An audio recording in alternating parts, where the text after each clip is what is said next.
came from the mud. There's dirt on my hands. Strong like a tree. There's roots where I stand. Oh, I've been running from the law. Hope they won't shoot me down soon.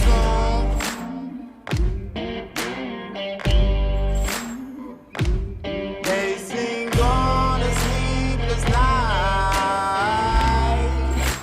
Try to catch me howling at the moon.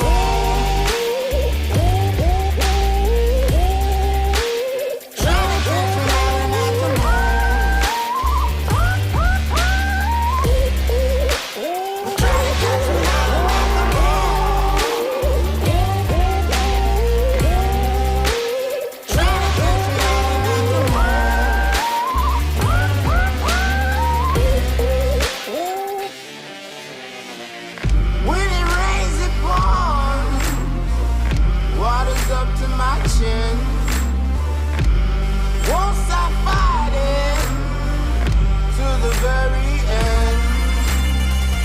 Many men try to reach it. Many men have failed. Well, if you wanna get to heaven, you gotta. What is up, everyone? Welcome. We got another episode of Thirsty MFN Thursday, baby. And who do we have this week? Hey, yo! Ben Zalon-Guardian. How are you, good sir? Coming at us live from up there in Missouri. What are you doing? I'm here. I'm here with you guys. I'm just always entertained by your introductions. It never gets old. It's just like, it reminds me of the old days when you did your help desk. Well, I know, and I miss doing it because now we've got it set up for. Oh my God, the roll call! I don't know if I've ever told the story about where the roll call came from, but I grew up in Memphis, Tennessee. Shout out to all my 901 brothers and sisters out there. And we had a radio disc jockey on K97, and he was Stan the Bell Ringer Bell. And Stan Bell was the most amazing DJ. I mean, like, you talk about falling in love with radio. This guy made you fall in love with radio. And he did this segment of the show that was called the roll call, where he would allow people from within the city to call in and rap on the radio. They would get a bar that they would do, and so he'd set them up, be like, oh, and that sounds cool, and that may be where you coming from, lay it down, homie, and then they just fly right into their rap, right? And it was the best radio bit, one of the best I've ever heard, and that segment was called the roll call, and that's where I got that. Ray, how the hell are you, sir? Tell us about what you did today. You told me about it in the show before the show, but I think everybody needs to know how you spent your time. Okay. This morning was basically a 2-acre spray job. Huh? I was applying to control some weeds on some grazed area. So I basically got to use a tank mix that is not allowed for use on lawns. I don't care how bad your clover or your buttonweed is, it's not permitted on lawns.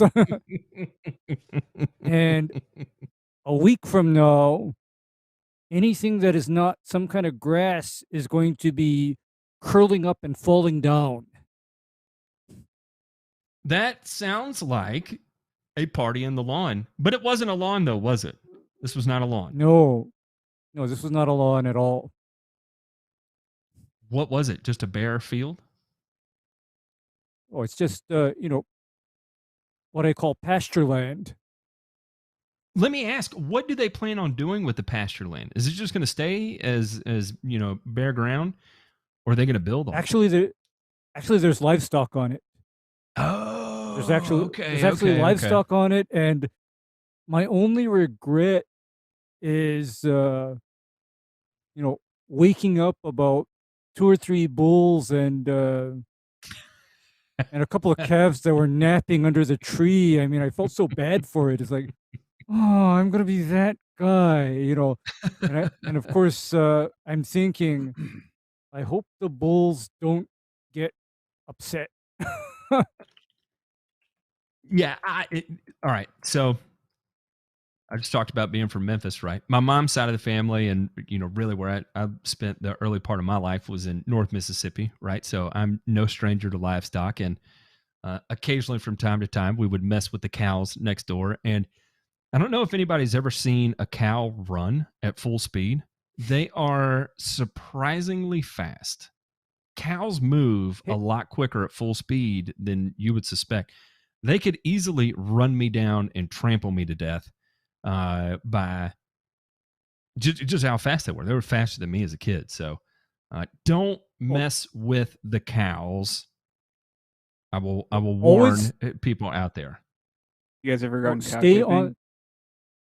No. Ben asked what I wanted to ask. No. And you know what? Big rule is always stay on the cow's good side, because you know that little sign that you sometimes see that says, this bull can make it to the fence in 5 seconds. Can you? There's a lot of truth to it. And because I grew up with livestock as well, so I know certain things, and that's kind of like why I asked the question, to the landowner, are the bulls going to get upset with me because these animals otherwise don't know me, so because if they knew me, it would be a different thing yet again. But then because they don't know me, I asked them, are they going to get upset with me because they're going to hear machinery? They're going to see a strange guy, walking up and down the pasture. And he said, probably not. I said, okay, but I tell you what, if they do take offense, I will slowly retreat. I would do the same. All right, Ben, talk to us. Talk to us about your lawn journey. And kind of, so we'll start with, you were in a previous house. You said, screw it, we're moving, because you hated the lawn so much. I'm just kidding. That's a total joke. I completely made that up. Take us from your old property, where you were, and then what it was like moving into your new property. Paint that picture for us. Okay. Yeah, the previous house was about probably 5,000 square feet. The only part of the lawn that I could do anything was the front. The back was, for anybody that watches any of my videos, if you're that bored, I had a really steep backyard as a 23-degree slope. So it wasn't very fun to take care of. But we have a growing family, and we moved into the house we're currently living in at the end of 2019, like a day before Christmas Eve, actually. And it was the previous homeowners, I thought, from what I could tell, did a fairly decent job of taking care of the yard. And that's all I really knew going into the spring of 2020. It seemed to come out of dormancy really slow. So I was thinking that more than likely it didn't get like any sort of nitrogen and during the fall. So maybe that was why it took a little while, that just my ignorance and not knowing any better. But it was I also just noticed a lot of it was really a ton of dead material when it was coming out of a dormancy. There was just a ton of dead material, and I was like, I wonder if that's going to cause any issues, with like fungus or whatever. And then it came out of dormancy. Things were going well. It looked okay. It always had like a very, it was, I guess, kind of a lime green. It wasn't like super lime, but every time I would fertilize, it wasn't getting the green I know grass can get. And I experienced anytime I would fertilize the lawn, didn't really think much about it, so I just kept doing my thing, not thinking too much about it. Tried to put iron on it. I did some fuller applications of iron. I could tell like that was actually darkening the grass, but it was still like I was like, why is it? I wasn't thinking I had to do that because it's not something I had to do at the old lawn to get it to look dark. And then once we got into the summer here and transitioning from spring to summer, we get pretty hot and humid here in St. Louis all summer long. And then I started to notice it was during June, I believe. Uh, I can't remember exactly. I think it was June, July time. I started to notice mornings when I'd go out and walk my dog, these uh, spots that were, you know, I could tell it was fungus. It was like the grass blades had these it almost looked like it had hair, like white hair growing off the grass, Oh and it boy. was just in little spots. So I assumed it was probably I don't know if I knew at the time. I just knew it was fungus, and um, I'm Can I not good stop at you right there? identifying. Yeah. Just 1 second. If people look at this here, if you look where you see the mycelium growing on the grass, you can also see dead grass forming in there, right? If you Mhm. have white mycelium growing in the lawn and the grass is not dead in that patch, it is not diseased. That's not actually mycelium. That is a funnel weaver spider. If you're seeing mycelium, you're seeing dead grass. Therefore, that means it is a disease. If you see what looks like mycelium and there is no dead grass in it, it is a funnel weaver spider. It is not disease. It's not dollar spot. Don't panic. All right, go ahead, Ben.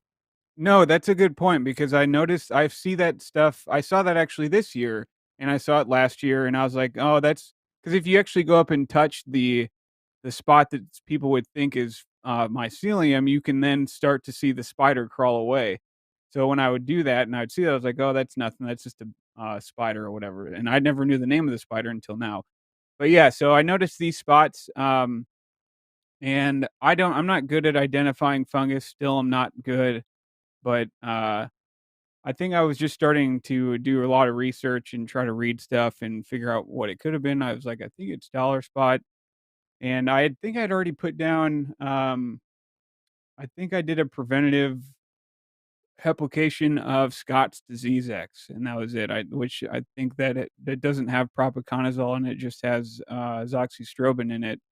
Um, Which actually, and fun fact there, azoxystrobin can actually increase the significance of dollar spot. And I don't think that's talked about enough, but there is enough data out there to say that the majority of the time it is statistically significant that applying azoxystrobin to an existing outbreak of dollar spot will actually increase the severity of the dollar spot. And that's just kind of a fun fact that if anybody runs into it out there, and this is why it's important to put forth a fair amount of effort into disease identification, because this could be one of those things, right? You see dollar spot, or you mistake it for pythium, because how many? I saw somebody commented pythium in the chat right here, and that was actually dollar spot. Dollar spot has an hourglass lesion on the grass blade, and that's typically how you're able to identify that. But people think of azoxystrobin as a catch-all, a cure-all, right? You get a little pythium, you put a little azoxystrobin on it. You get a little dollar spot, you put a little azoxystrobin on it. Don't do that. It will increase the severity of dollar spot. So, kind of a fun fact there. Go ahead. so I should actually back up a little bit because I did do a soil test at the beginning of in the spring, right at the beginning of spring or end of winter, uh, and that is when I noticed I had a really high pH. I didn't really know I just saw things were on the lower end. I saw I had a high pH. That's about it. That's from my understanding, that's all I knew at that point in time. So I just continued doing what I knew to do as far as fertilizing and stuff like that. Didn't try to do anything else. And then I started to have now back to where I was. I started to notice that disease. And I don't know when I applied the disease X if I already had it at that point. I don't know. I don't recall seeing it at that point. But yeah, so then it was really funny because, or not funny, it was terrifying actually, because I didn't know what to do, and I was talking to you and several other people in the YouTube community, and because my lawn in the morning, it literally looked like it had a white frost all over it because it was so bad. The front yard was one of the front and backyard was the worst. That picture of the yard that you just saw, that's actually my side yard. That was yeah, on the left side of that was it wasn't I shouldn't say it was good, but it wasn't as bad as the front and back. So yeah, I just started reaching out to people saying, "Hey, I don't know what to do." And then yeah, that was 4th of July of last year. 4th of July of this year looked starkly different, but that's when I got in touch with you. So that picture is 4th of July of this year. So a lot different Yeah, a when you little bit. when you actually have a good disease prevention program. But just like you and I have talked about, man, I think it wasn't just the obviously having a good disease or a fungicide program. It was also just the pH stuff that I had helped or started working on that I think also kind of contributed to that, or at least helping it push through this year. At least that's what I remember you and I talking about. Yeah, so let me kind of pause you right there. Let's take a look at this OG soil test you had. Ray, and you know, Ray, so when he first showed me this and I looked at it and I saw the pH 8.3 and I saw the severity of the dollar spot, I don't know this to be fact, but I attributed to the severity of the dollar spot partly in part to high pH soil because of inhibition of or a lack of efficiency of nitrogen. Is there any validity to that? Am I making things up? Do you think high pH? No, no, you're not making things up. And okay, let me kind of run this one past you all. The reason why I'm always harping on getting a soil pH down to at least 7 is because I'm seeing something here that is kind of alarming me, in that your iron and your manganese levels are super high, yet I know for a fact that they're not available. And the only reason why they're available in the soil test is because you react that soil with a combination of hydrofluoric and nitric acid. All that iron and manganese becomes available to be analyzed for. But, you know, what's ringing the alarm bell is that 8.3 pH and that 455 parts per million of magnesium and the 4,000 plus calcium level. And then, of course, remember what I always say about how potassium and magnesium compete with each other. And so if you have extraordinarily high magnesium, it will block uptake of the potassium and vice versa. So this just is rather deranged soil here. And I think we talked about how this soil needed to be on a pH management program for many reasons, not just for color of the grass, but for mitigation of disease pressure. yeah. So that was kind of my thought process, was that you know, here and this is kind of what I know about dollar spot, at least in my area, and I know climatically you're not too different than what I am, Ben. We're both in the transition zone, right?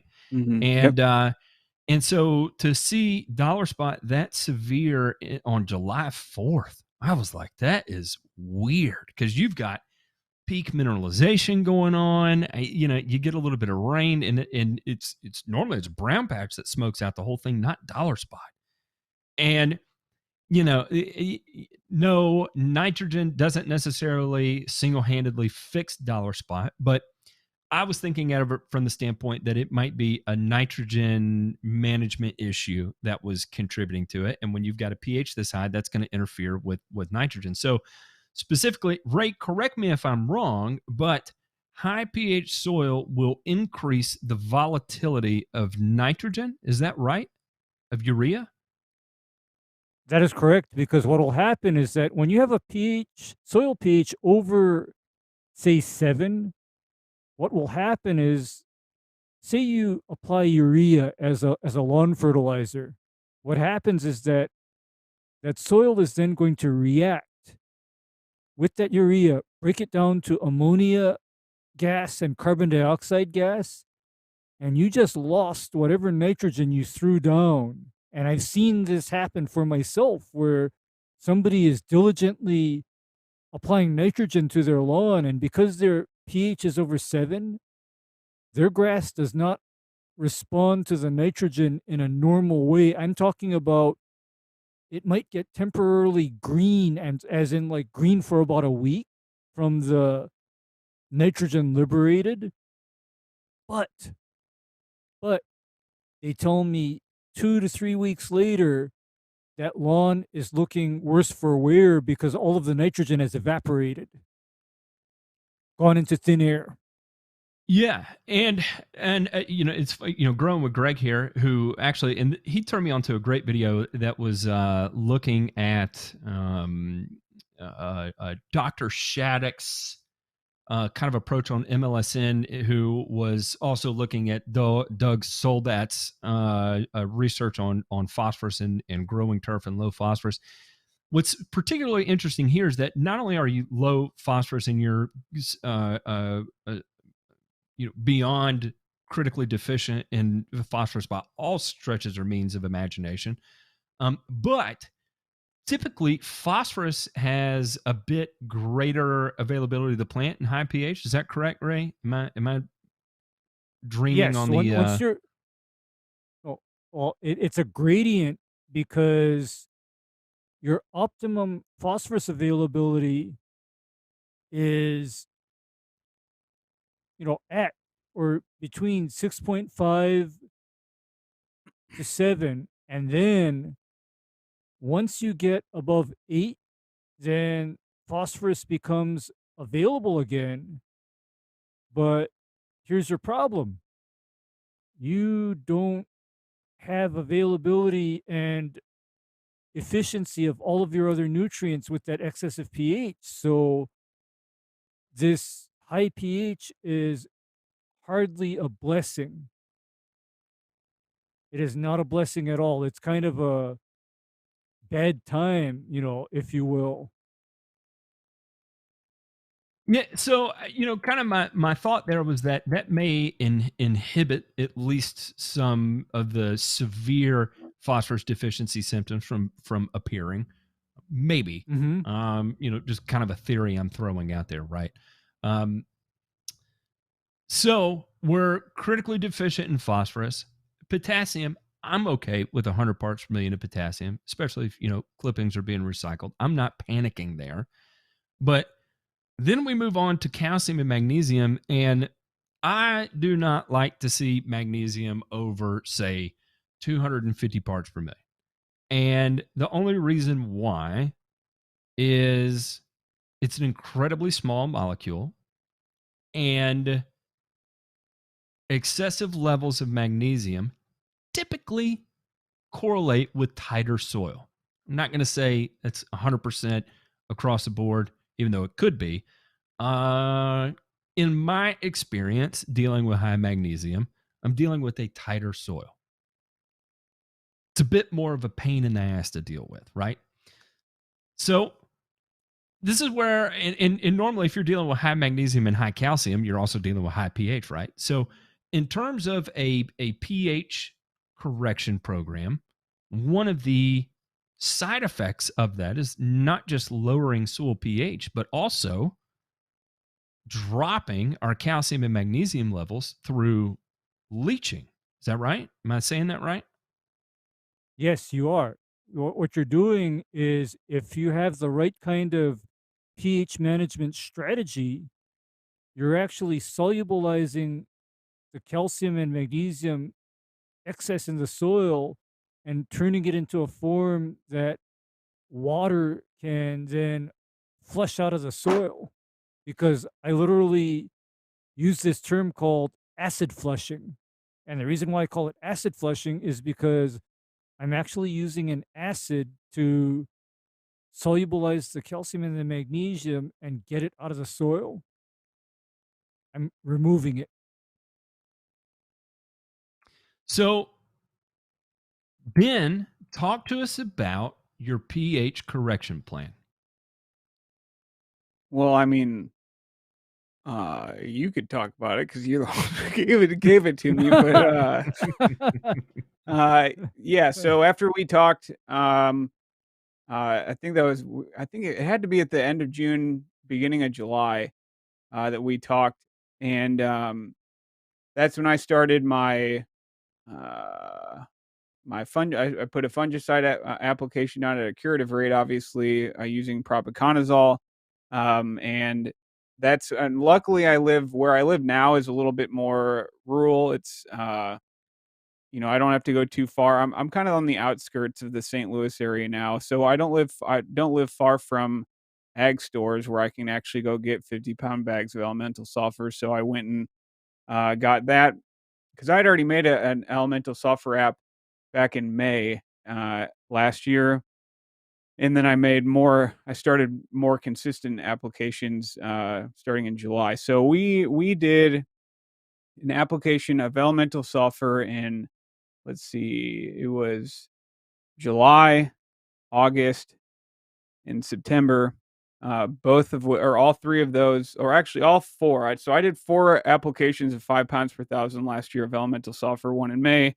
I didn't do June because I hadn't talked to you at that point about all this. And then I did a more regular app starting in July, every 30 days. And that July is also when I started citric acid applications at 1 pound per thousand, again, every month, roughly every 30 days.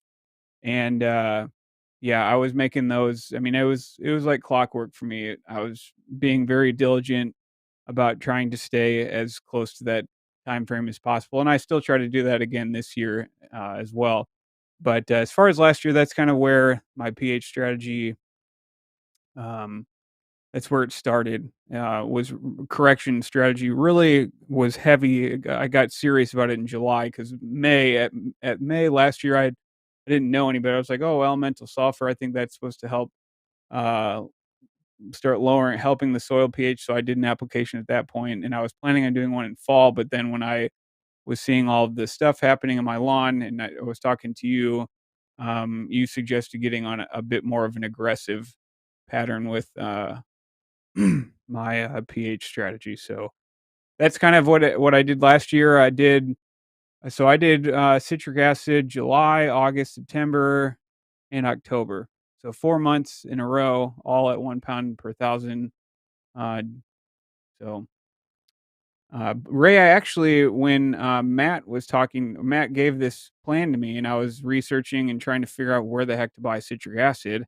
Matt showed me where to buy it, and I didn't know how to apply it, and I think I went on the Discord and I was asking about it, and somebody said, "Ask Ray," and I think you jumped in, and because I think Matt had initially said do 2 pounds per thousand of citric acid, and you said no, I would just stick with 1 pound per thousand, and and I was asking, well, how do I apply it? Because I don't have at that point in time, I only had a 2-gallon backpack sprayer. I didn't have anything bigger, so I was having to refill a lot, and I had zoned off my lawn for that ability. But it was challenging because I couldn't. I tried. I think one application I tried to use a hose end sprayer. I dissolved it in a bucket, and then I was just refilling the tank, the little hose end tank. That was just a pain in the butt. So what I ended up actually doing was um, putting in. I would spray early morning before the sun was ever, uh, right when the sun was actually coming up, when the lawn still had some dew, and when I would actually water the lawn just to get the grass damp as well. Spray the lawn and immediately water that section to get it down into the soil because I knew I think you had told me, and several other people in the Discord told me that if your lawn, you definitely don't want it sitting on the grass blade when the sun is up and it's the heat of the day, because that can just end up frying it. So, um, but I remember, Ray, I remember that was my first interaction with you on the Discord, was or ever actually, was on the Discord, and you had made the recommendation of going 1 pound. I think I'd asked you if that way of applying it with the backpack sprayer, and just immediately watering it was okay, and you had said, yeah, that's better than nothing. So yeah, that if that's what you got, you do it, because to be honest with you, professionally, when I'm in a hurry, I just spray at a gallon per 1,000 square foot right ahead of a running irrigation system. Rather than pound it out at like say 5 to 10 gallons per 1,000 square foot. Because if yeah, I'm in a little bit of a hurry, I'll apply something at a gallon per 1,000, but that is with the idea that the irrigation is switching on zone by zone right behind me. yeah, and it was kind of painful to do because it would take a minute. That's why I had to wake up pretty early, because I would I would run it. I would run the section of the lawn irrigation like 5 minutes. Then I'd make my application, and then I would immediately kick on the irrigation for like 10 minutes. And I would that wasn't like the full watering. I would actually, once I was done doing that basically pattern throughout the entire lawn, I would just water the entire lawn and get a good 20 or like quarter to half an inch of water down in the lawn to make sure it's getting watered down into the soil. But that's what Yeah. I did. That's what I did after the application, just to make sure it was getting off the leaf blade. And then later on, I can come back and water it a little bit heavier to make sure it's getting a little bit, into the soil. So, Ray, I'm going to get a little controversial with you here real quick. Sure. Say in the absence of, and I know we've talked about this offline, but I'll kind of tee you up for online here. In the absence of citric acid, you're having trouble acquiring it, but you're able to acquire, say, phosphoric acid or acetic acid. Can you substitute one for the other? Should you substitute one for the other? And if you do, how do you what do you change? Are you still watering immediately afterwards? Is there a risk of burn? Is there a greater risk of burn? What are we looking like if we can't get citric acid and we need to be this aggressive towards pH management? Okay. Same rules apply, but if you're dealing with phosphoric acid, just know that that is by far the best method I know of for elevating P levels. I mean, they do it in ag and horticulture all the time, where, Matt, guess what they do in, say, a greenhouse or a field crop, where you have the dual problem of high pH and low phosphorus. Guess what they're doing? Injecting phosphoric acid into the irrigation system. Mm-hmm. They're shooting it into the sprinkler lines, but they're doing that knowing how much phosphorus they're applying.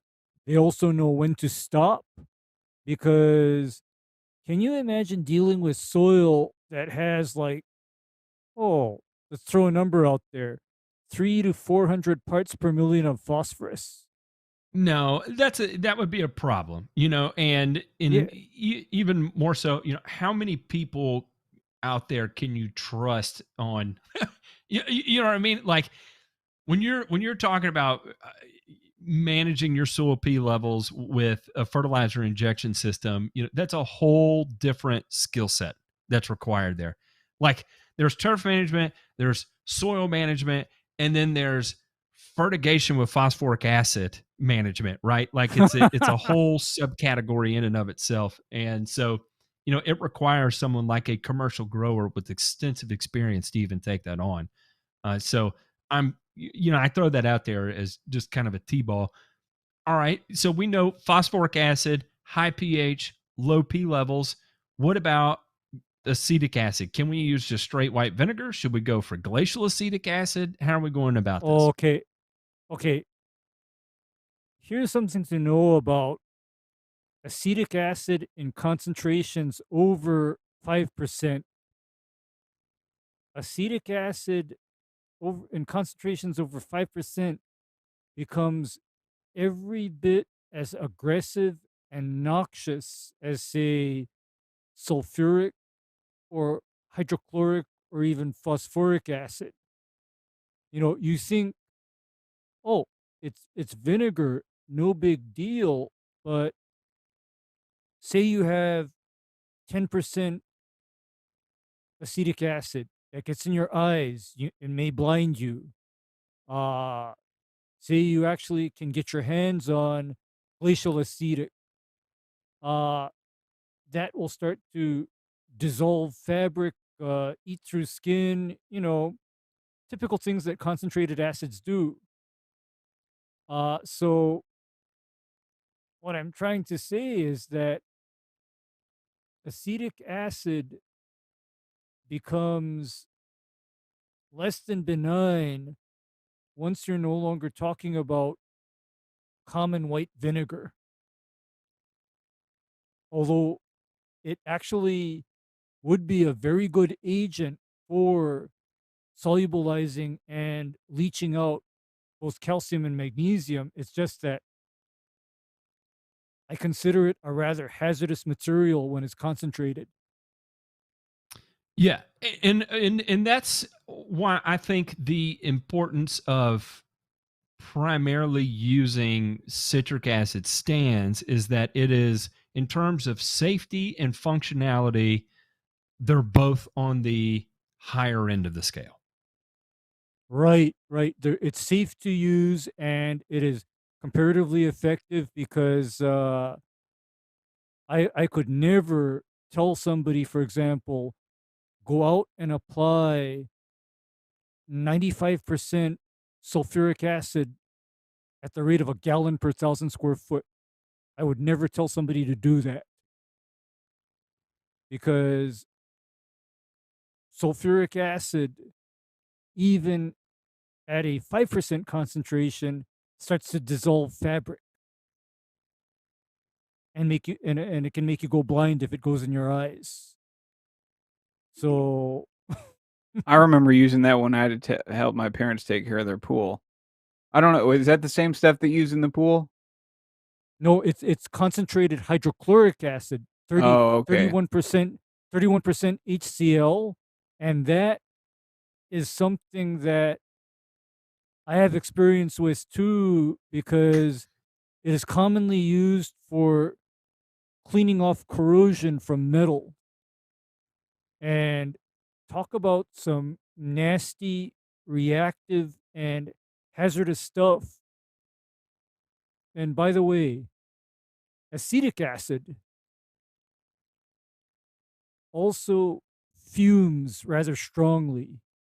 You think vinegar is terrible to, be near? I know what glacial acetic acid is like. That's many orders worse. Yeah, glacial. I handle glacial acetic acid often, and there's nothing nice about it. It's yeah, it smells incredibly strong. It's incredibly reactive, and until you watch 1,000 gallons of it vibrate and make it feel like the earth is earthquaking, then it brings about a whole new respect. So be careful dropping your KOH into glacial acetic acid, everybody. I'm just warning you. Be careful. All right. So I think, J-Ping, let's go back to the soil test one more time. Make sure we're not leaving anything out. I'm not going to talk about the micronutrients because there's nothing really important to talk about there. Yeah, you may be a little low in boron, but there's never been an observed boron deficiency in turf that I'm aware of. You're a little bit low in zinc, but all of that is relatively correctable. That if you just spray even the slightest of rates out of any micronutrient package out there, and it's got no reason to worry about copper either. If you got a little iron, manganese, and zinc, then oh boy, everything turns super green and you're happy. And chances are it's adequate for whatever you need out of your soil. And at 92 and 83 parts per million of iron and manganese, like you're good. You don't have to worry about that. Just get your pH right. And then all of a sudden you get to take advantage of it. Right. Anyway, so I digress. Well, no, that's important to put that's when you're talking about the iron, as I was asking you about that last year, when I started to notice the corrections of the soil pH after making those just a few of those applications of the citric acid, I was noticing my lawn was recovering from the fungus and whatnot. I was noticing the lawn had just such a true green. And I was telling you, Matt, last year, I was like, I haven't applied a drop of iron to the lawn and it looks fantastic. And you were telling me more and more about, just the iron becoming available for the plant to uptake. So that's what you just said just talks about what I was noticing in the lawn last year. So I think that's actually an important thing to talk about. When you started making your citric acid applications and your elemental sulfur applications, you're saying that after how many applications did it take before you could see a visible difference in what you were doing? Well, it was kind of a combination of having to wait for the disease to stop as well, and just kind of noticing the damage from the disease starting to grow out because JP, I think I sent some pictures, like about a month or so after my fungicide application. It wasn't until like late to mid-August. So I don't remember what the date stamp was on that one, but that was probably, I think, maybe this one says July 30th. Yeah, so that was like the first fungicide application I did was like after you and I talked, Matt, wasn't until July 23rd. So this is 7 days after the fungicide applications. Just and that itself was a huge improvement from what it was just 7 days prior to that. Which was astonishing. So let's see, that was the 30th. I did a citric acid application on the 25th. So it probably wasn't until like the middle or probably sometime in August until that damage was going away and the grass was actually starting to grow and fill back in that I was starting to notice that like true green color. It's probably a month or so after the first application of citric acid. I think if I remember correctly, JP, I might have sent one that was at the end of August as well, but I'm not sure. But because that was a better, I think, picture that kind of shows the color I was noticing. And this was before, doing any sort of fall renovation. Yep, there you go. This one is dated August 21st. Shite. Yeah, that was August 21st. So that was a month after, really a month after the citric acid application and my fungicide application. All right. I only had to do one corrective application, fungicide application. I never did any follow-up applications after that. It was just good to go.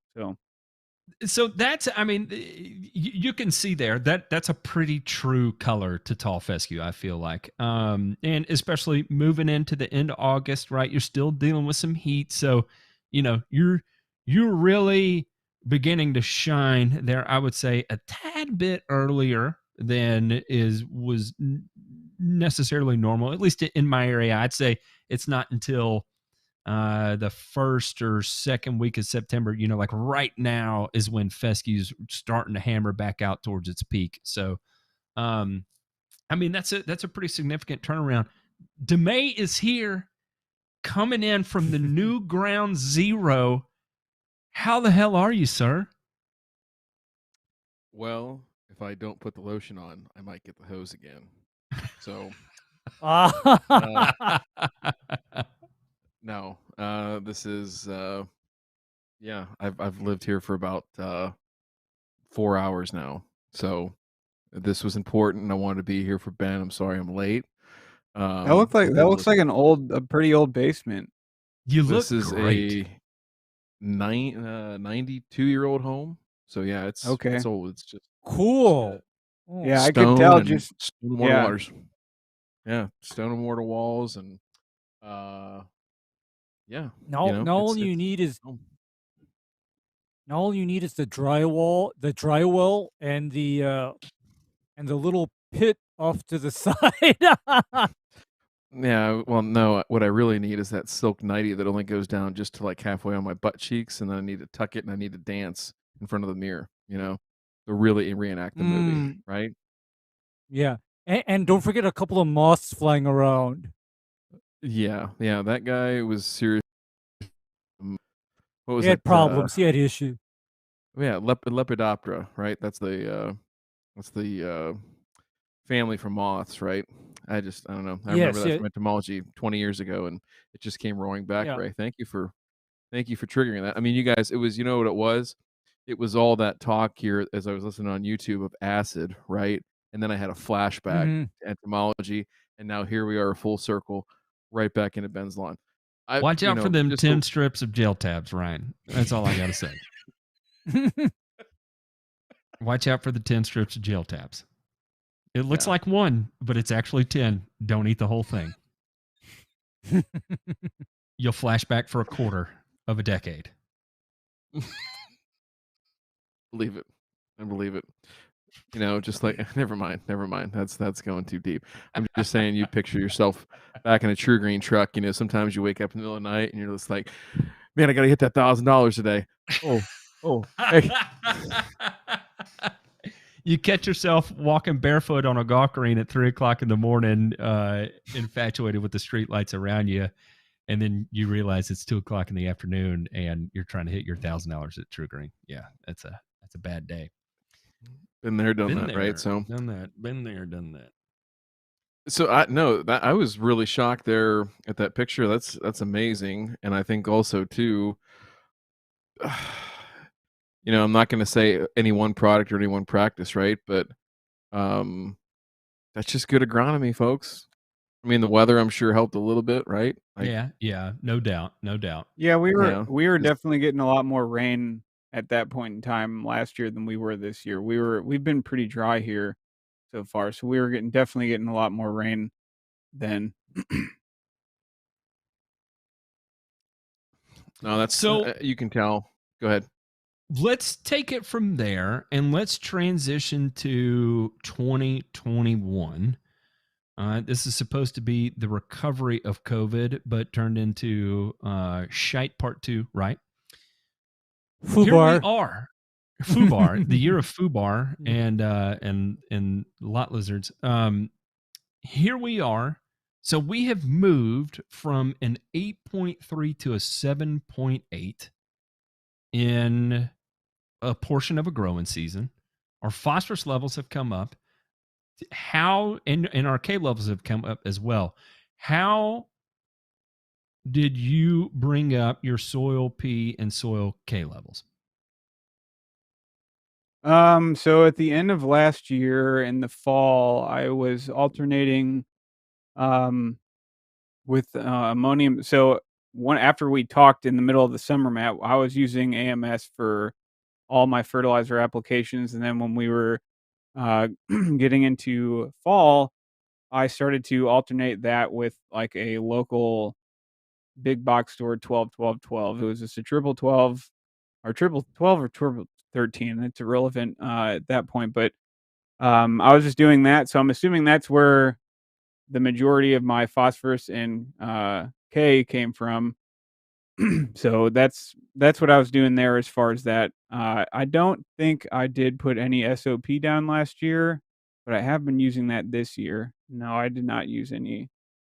And we can talk about why you're using that this year.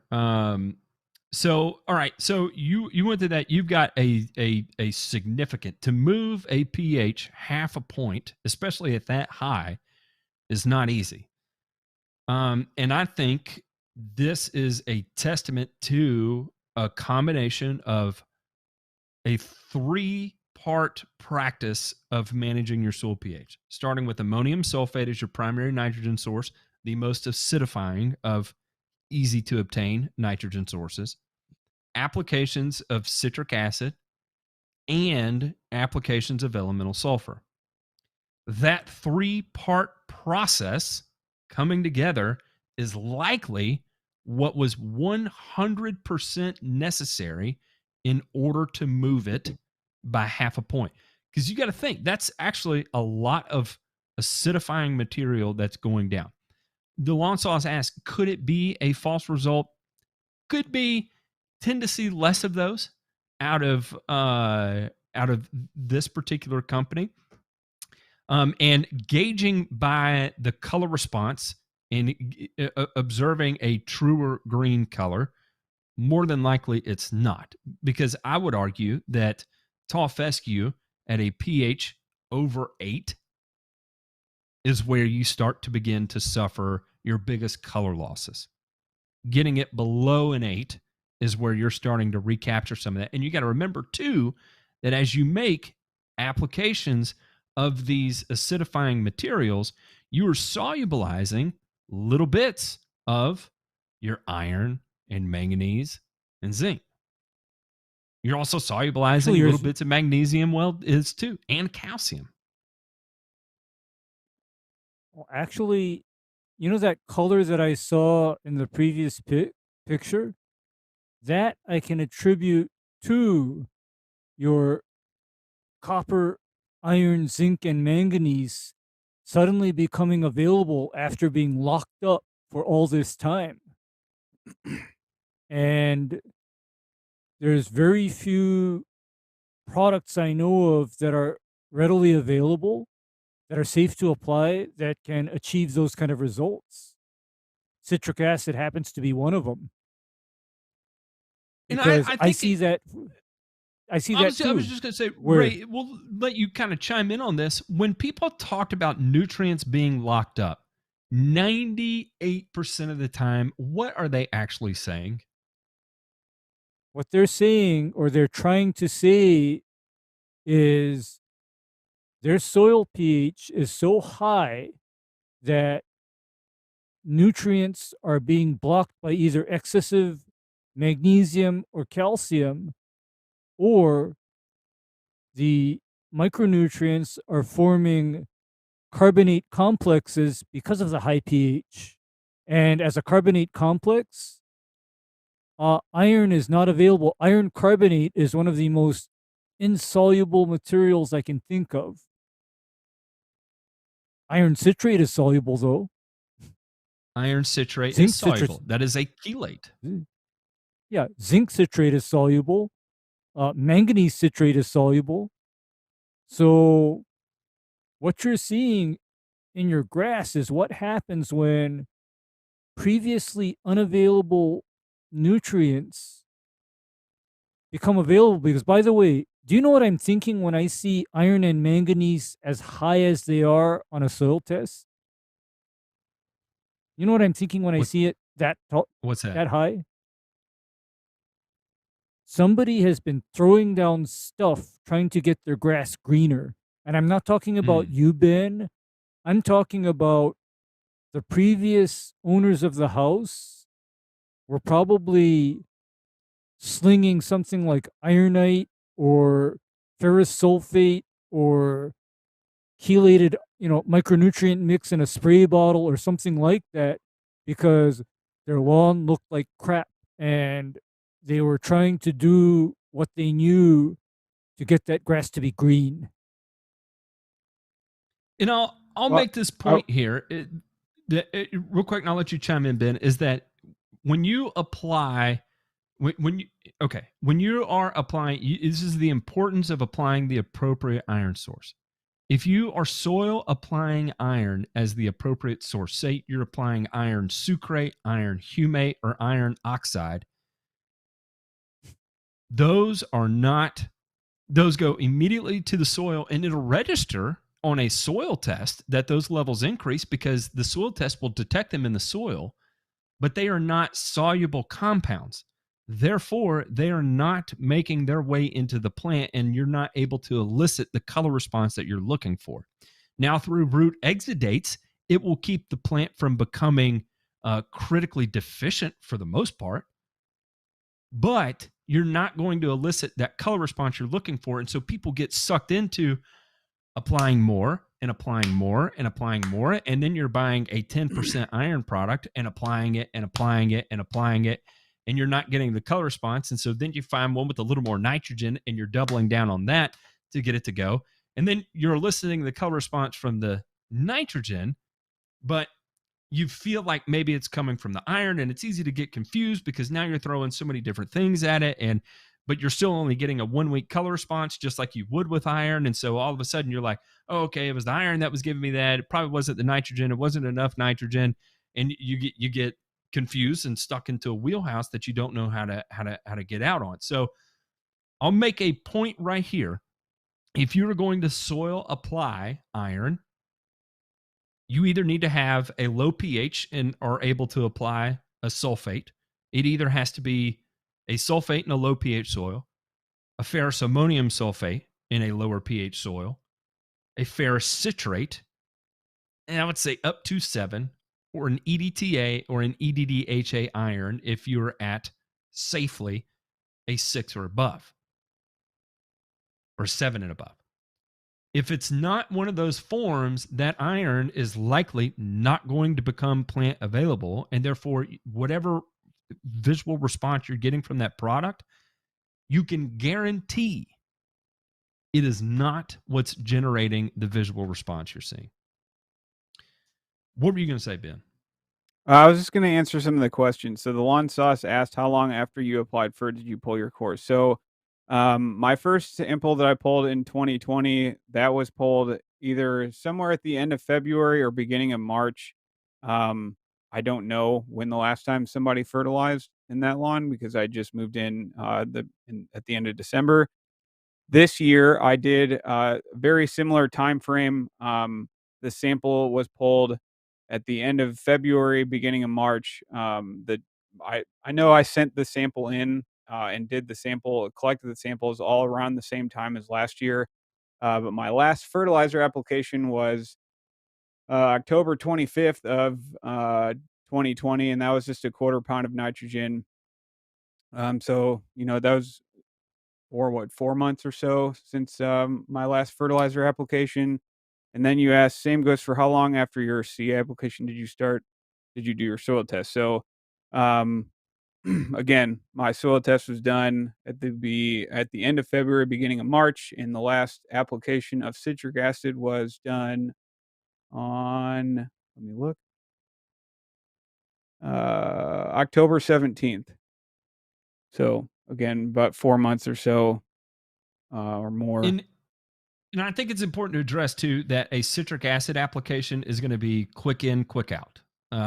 Because at a pound per 1,000 square feet, that is not a lot of reactive material to last for half a year or a 1/4 of a year.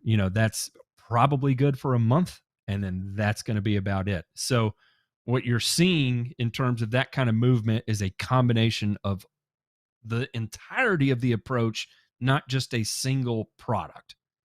So it's a combination of ammonium sulfate, of citric acid, of elemental sulfur, not just ammonium sulfate, just citric acid, or just sulfur. It is a programmatic approach, not a product approach.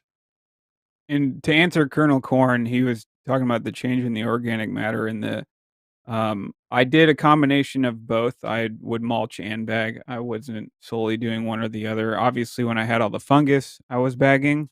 And I probably bagged, I don't know if I documented that, but I was bagging a while just to be on the safe side going into fall, to make sure I was collecting as much of the fungal spores as possible and the clippings and stuff like that. But then in the fall time, I was doing a combination of mulching and bagging.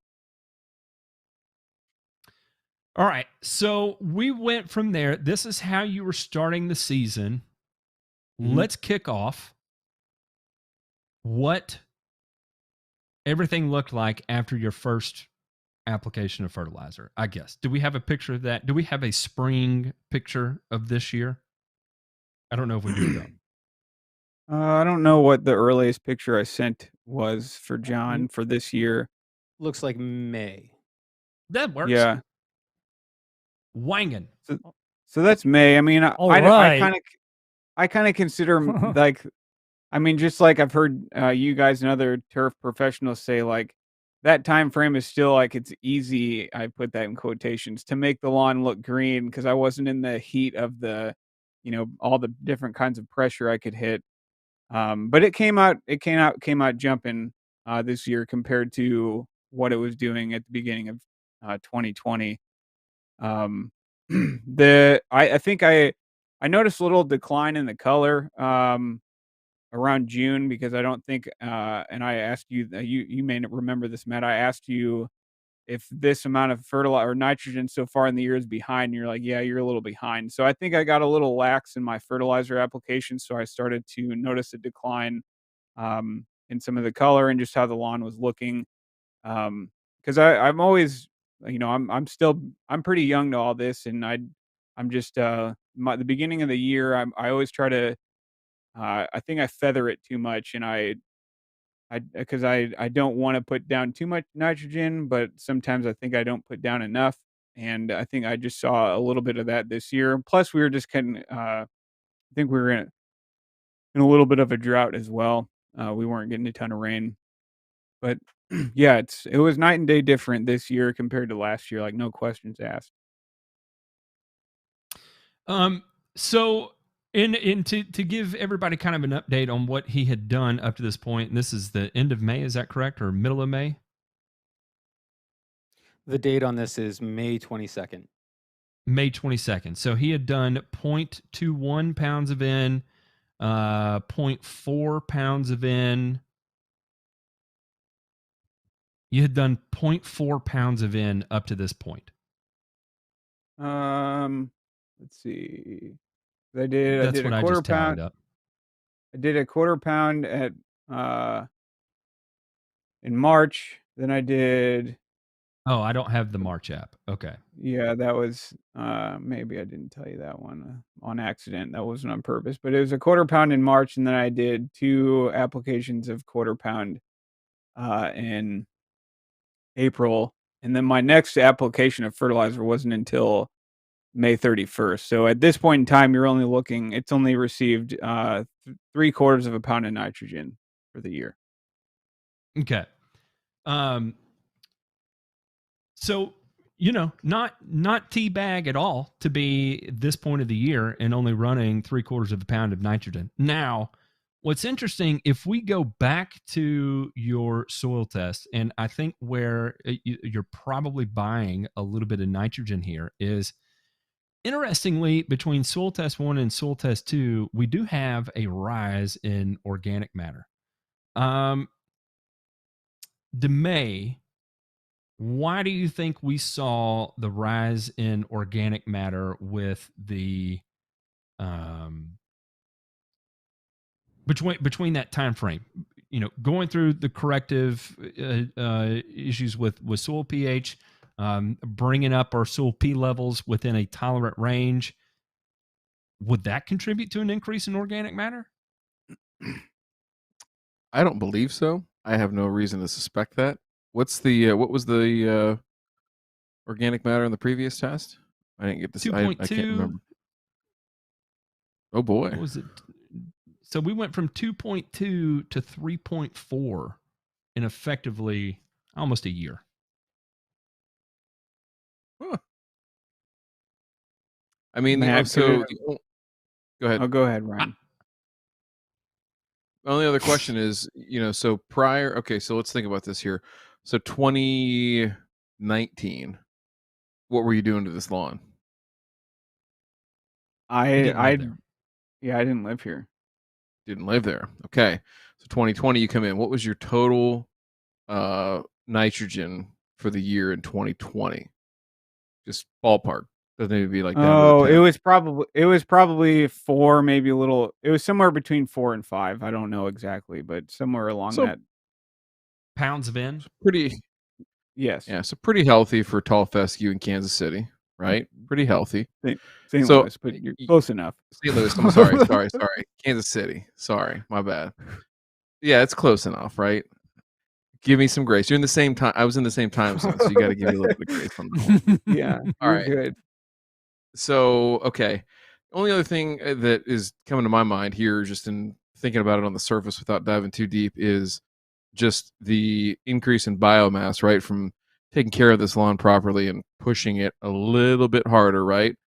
That we could be getting. The only other thing that I could suspect, maybe, possibly, is you picked up something in your sample that just skewed the results. I mean, it's I wouldn't say it's uncommon to make a jump, higher, but that's a significant jump. I mean, that's what 2.2 to 3.4, so that's a 35% jump right there. I mean, so the other thing to consider here too, Ray, this is a good question too, right?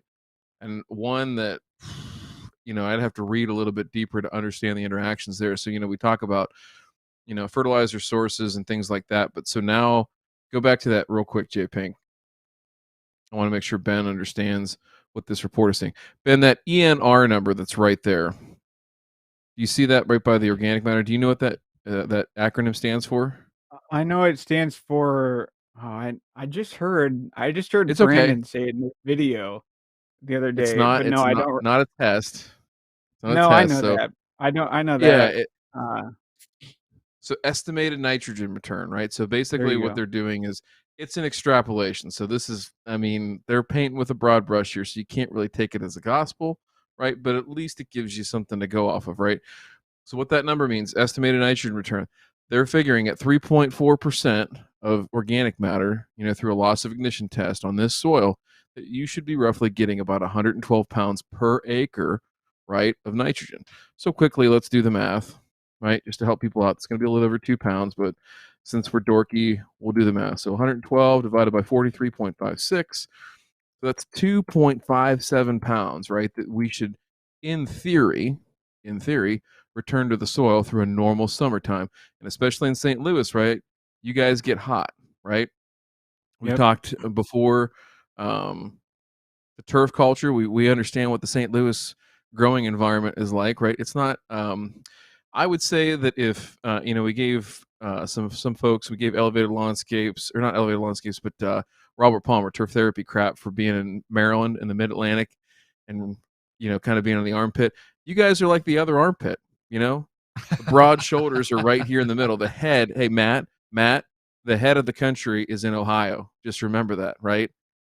You guys are like the clavicle. You guys fracture easily, right? When you're driven into the ground by an SEC West opponent, right? So you got to figure that about Tennessee and Tennessee folk, right? You play an SEC West team, you're the clavicle, right? You're going to get driven to the ground. It's going to be 6 to 8 weeks before you're back to normal. It's just the way it is. All right. So back to my armpit theory here.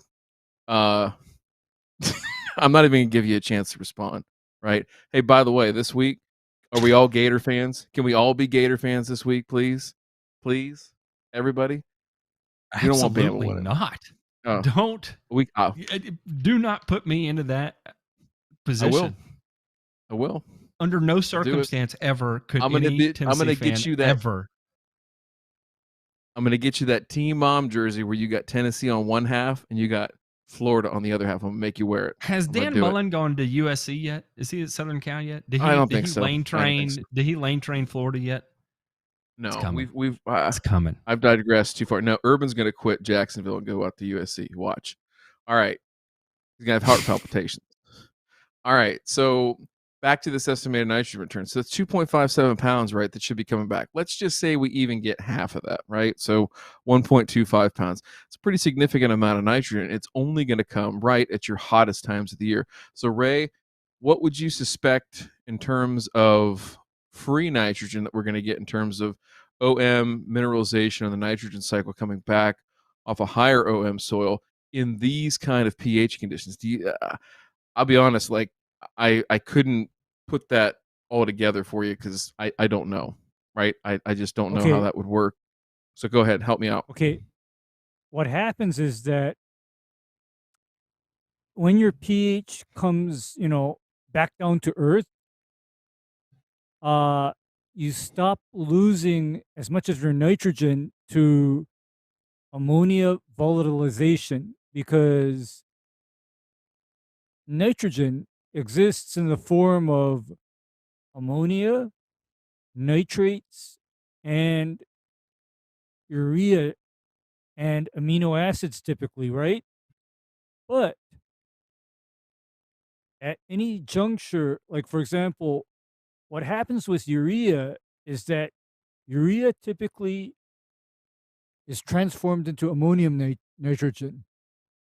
That ammonium nitrogen then gets transformed to nitrate nitrogen. That is the nitrogen cycle. Same is true of amino acids. They get broken down into ammonia and then nitrates. But say your soil pH is excessively high. What will happen is that as soon as any ammonia is formed, it gases off. It's gone because do you know what I see in soils where their pH is deranged, like excessively high? I see shiz tons of thatch. And the reason why I see so much thatch is because guess what contributes to too much thatch? Excessive nitrogen? No, a nitrogen inefficient or nitrogen deficient environment, because then you're, you don't have enough nitrogen to promote the mineralization and decomposition of any organic matter. So, but going back to this, what I also speculate is happening is that due to the improved growth of the grass, he's getting some very nice root cycling happening. The grass is pushing out roots, growing, thriving, and basically doing what all of the magic potions in the bags and bottles say they do, but don't actually contribute much. I would love to see a biomass difference between a soil pH of 7 and I'm not a soil pH of 7, but a soil phosphorus level of 7 and a soil phosphorus level of 33 on tall fescue. I don't know if I've ever seen it on tall fescue. I don't know. Yeah, it's gonna be. I don't think anybody's running long-term deficiency trials on tall fescue for phosphorus. Unfortunately, right now. No, you have to call up. No. You have to call up Dr. Doug up there in Madison and see if he can pull some bent grass samples for you off of his sand. I think he's got it on soil too. So, but I would agree that there's probably going to be some definite species difference there, right? In terms of root mass, in those extremely deficient, P levels, single digits. That's wild. That's wild stuff. So yeah, that could be, that's another great point. Right, that you talk about root cycling, but that could be the OM explanation too. Is that, hey, extremely deficient in phosphorus, not so extremely deficient in phosphorus here a year later, and maybe a lot of that OM is coming just from roots, right? So now, isn't the general thought on OM is you get a 30% return on your first year? And I may be just pulling that totally out of my ass. I'm going off memory. I've never heard that. I don't know. And yeah, I don't know either. We don't want to get. Like we don't want to get somewhere. Yeah, I need. Yeah, someone take that off the official record. Let me go research that before I make any kind of definitive statement there. Listen, let's get turf truth on something. Let's get something better. Turf truth on something better than freaking soil phosphorus, man. Like that's already. Hey, listen. After this week, that shit's already played out. So yeah, let's get. I'd be interested to see, and I don't know. I could definitely do some digging in that in mineralization rates year over year, right? But I feel like I've done a fair amount of research on the organic matter and organic matter sources and release rates. I feel like OM in general in soil is a 30% return, but like I said, I don't know that for 100%. So I have a couple questions. Yeah, man. Lay it on us. So when I did my fall aeration and overseeding last year in 2020, at the same time I did all that, I did put down the old egg soil at 20 pounds per thousand. Oh. And so could that have made the difference with the organic matter? And then this is unrelated, not 1.2%. Yeah, that's. I mean, what you put down seems like a lot, but in the grand scheme of that sample that you took, it's not that much. So there's other stuff going on, but it could contribute. Yes, sure. Yes, it could contribute. So the other thing I was going to ask is, growing with Greg, he was asking about the soil depth that I was taking each year. How much can that sway a soil test, like a year to year test like this? Oh, so what Greg is referring to? Go ahead. No, I was just gonna say, can it make a soil test look this drastically different, year, like from one year to the next? Absolutely, it can, right? In particular with P, because here is what Greg probably looked at, because I know who Greg is a fan of, even though I haven't met the guy yet, but we will meet him on November the 4th, and I'm very delighted to have him on. That's a little tease. It's far up. Real quick, at 20 pounds per thousand, you would have applied 0.0435% organic matter. 0.0435% organic matter. So that's assuming a furrow slice of soil and applying 870 pounds to the acre, which would be 20 pounds per 1,000 square feet, 0.04%. So probably not moving the needle 1.2%. No. Let me see if I can get you I'll get you the picture, and JPink can throw it up here. But what Growing with Greg is likely referring to, and I am going to completely rip this off from Dr. Bill Kreuzer, formerly of the University of Nebraska, now out there just kind of doing his thing on the golf course in Lincoln. But let me go ahead and send this to JPink. Boom, boom, boom. All right, JPink, go ahead and throw that up. Greg, if this isn't what you're talking about, I hope that it finds you well and that you will take it with the other vast cachet of education that you've done for yourself here recently, because it seems like you're pretty well read, and that's good. I'm looking forward to talking to you here in November. So now, let's go ahead and throw this up. Let me get back over here. Okay.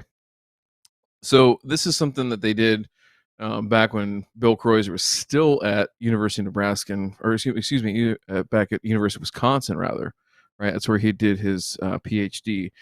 And Dr. Soldat there has been doing a ton of work for a very long time now on phosphorus deficiencies, right, and trying to induce those, right, to find out just how low can we go, because some of the soil level of available nutrients, right, the SLAN method that we have relied on for a number of years, are just really extrapolated from crops and other things that aren't necessarily turf. So phosphorus being sort of a hot button issue, particularly up in the upper Midwest, Wisconsin, Minnesota, and that area. Soldat thought, you know what, we ought to see how low can we go, right? How low before our grass turns purple, as Greg alluded to here in one of his comments previously during the stream.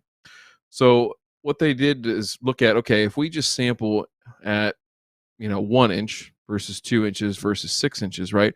What are the differences, right, in terms of how phosphorus basically stratifies in the soil, right? So look at those differences there, Ben. Very significant between just even 1 inch and 2 inches, right? Not quite 50%, but pretty close, 40-ish%, right? And then going down even further, we're almost half again, going down into the 6-inch range. So this is why sampling depth is crucial, right? So that we get a good 4-inch plug. That's generally what we want to do. And this is something we can talk about here real quick after the fact. I'll pause that thought, but just last thing on this piece here, right? The consistency year to year is what's crucial. So if you do have a soil probe that you like to use, just get yourself a marker, right? Or a file even. I've seen people file their soil probes just so there's a little bit of a mark right there and they know where to stop, right? And the reason too that it's very important from your lab's perspective, and I'll let Ray touch on this a little bit. Ray, when we sample and we send something into the lab, it's important to know what lab that we're sending it into, right? And typically turf samples in most labs are going to be considered at 4 inches, right?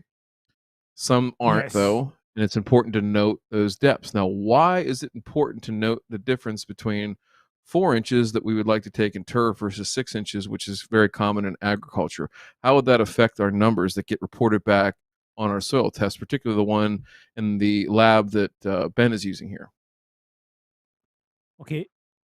Importance of that is that if your soil sampling is done too deeply, you're getting into the depth of soil where you don't have as much root activity, because 4 inches and even less than 4 inches is the depth at which I consider most turf grasses have maximum root activity as far as being able to absorb nutrients.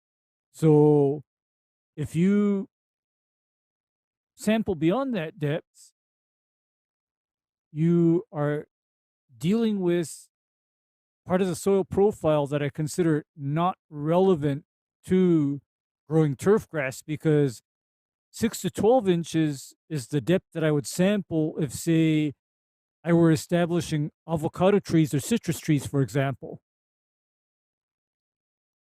but not for grass. Good point, Ray. Yeah, I mean, if you got the citrus trees going, Matt, real quick on that's a great point about the physiology part, right? But Matt, the other part too, I wanted to touch on also, because Ray makes a great point about just where we're physically effective in picking up that, but just in the math portion, right? Furrow slice versus not a furrow slice, right? Fractions are tough, right? Even when you're 35 years old. So explain to Ben here what's going to happen if we misreport our sampling depth. Yeah, so in effect, a furrow slice of soil is 6 inches of soil across an acre, and it typically you rate it at weighing 2 million pounds, right? So if you take a 4-inch depth and then equate it to the weight of a 6-inch depth, then you're getting a skewed number mathematically there, if that makes sense, right? Mm-hmm. Yep. I think you have another 770,000 pounds of soil essentially in your sample, right? At an acre. So you're either watered down, right? Yeah, or go ahead. Yeah, effectively that's what's happening, or you're way over concentrating things just based on your sampling depth and sampling depth. So it's always good to just verify with your labs. And if, Ben, if it's you or anybody else that's listening, always good to verify, hey, your turf samples, right? You want those to come in at 4 inches, and you're going to calculate off 1.33 million pounds, right? Because if we take 4 divided by 6, that's 2/3. Take 2/3 of 2 million, you come up with 1.33 million. And that should be the weight that they're using on a furrow, their furrow on turf, right? At 4 inches. So all those calculations are going to be 33% off, right? Or basically either watered down or too concentrated. So that's the bottom line there, is just make sure of your depths. And you can see why here. I mean, Soldat and I think Kreuzer did a great job of illustrating, right, the importance here of just what can happen when you make just even a 1-inch error, right? And so again, flying your soil probe that you typically use, go ahead and mark that and just make sure that you're consistent year after year. Should be fine. It's a great question. So would that same difference that you notice inch by inch for phosphorus, would that be noted across all things on the soil test, or just phosphorus? Mostly just phosphorus, because phosphorus is one of the least mobile nutrients. So it tends to hang out at the surface. And it's an anion, so it's going to get a little clingy pretty quick. Remind me, I know anion is a familiar term to me. Remind me what it is again. Ray One has a positive charge. Go ahead, Ray. Ray wants to do this. You don't deny. Hey, listen, don't deny Ray this opportunity to talk about chemistry. That's right. Okay. Anions are negatively charged, particles like phosphate, because phosphorus exists in soil as a phosphate, which is a PO4 anion. Iron, for example, exists in soil as a cation, Fe2 or Fe3. Nitrogen exists in soil either as an anion or a cation. Ammonia is a cation. NH4. Nitrate is an anion, NO3. But notice which one is capable of binding to the soil, and it also has to do with how phosphorus is able to bind to the clay particle. Clay is what keeps phosphorus, in place. So, and that's actually a mixed blessing, because if you have a soil with a higher clay content, that is kind of a danger sign as far as phosphorus availability, because that soil will tend to bind up any kind of phosphorus that you've applied and not want to liberate it back to the plants.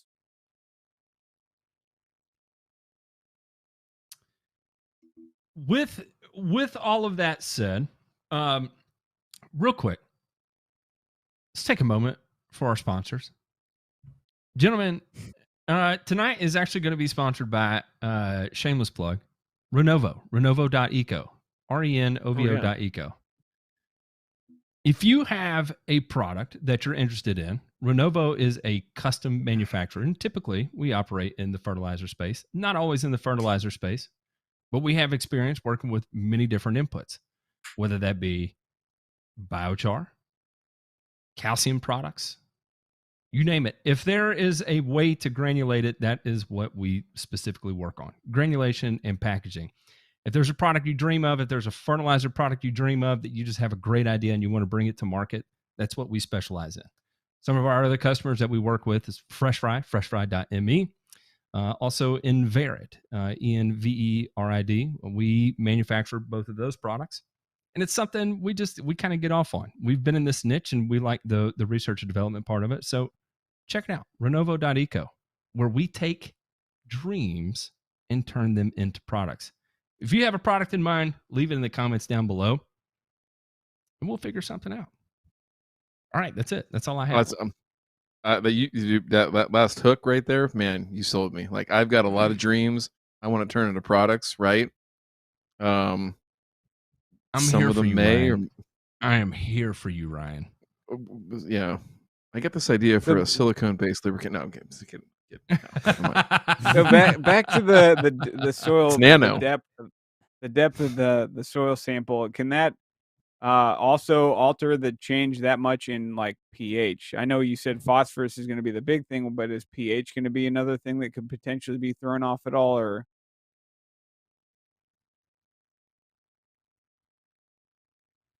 pH, probably not to as great of an extent as, say, phosphorus would be. What do you think, Ray? You chime in on that. I honestly don't know. I don't know. What? Okay. What can happen, though, is I've seen soils where the deeper you go, the more alkaline the soil gets, because all of the calcium and magnesium has leached downward. That makes sense. I'm familiar with crappy subsoil sold as topsoil that is inhospitable to plant growth, because guess why, guys? Your pH is over 7.5 and the magnesium and calcium is through the roof. So how deep would you have to go to get to something like that, though? 12 inches or deeper. Okay. 12 inches or deeper. But having said that, with, that range that we play in, which is between 0 to 4 inches, the first 12 inches are not statistically significant as far as the pH goes.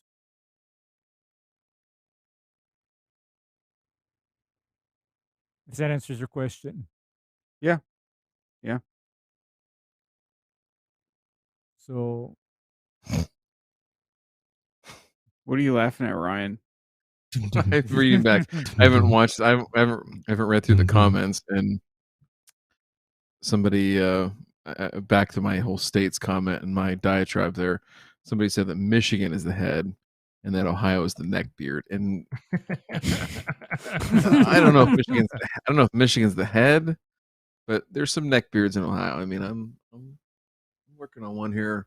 It's not quite. I don't have the connection that Matt had nearly like a week ago, where he was inches away from, I mean, a full happy trail, basically from his bottom lip clear down to, well, Pound Town.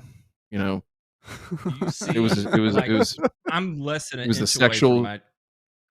Yeah, it was a sexual superhighway right down here, right? I mean, an autobahn of pleasure, right? It's just, I can't grow it any better than you can. So I appreciate you, sir. I appreciate you.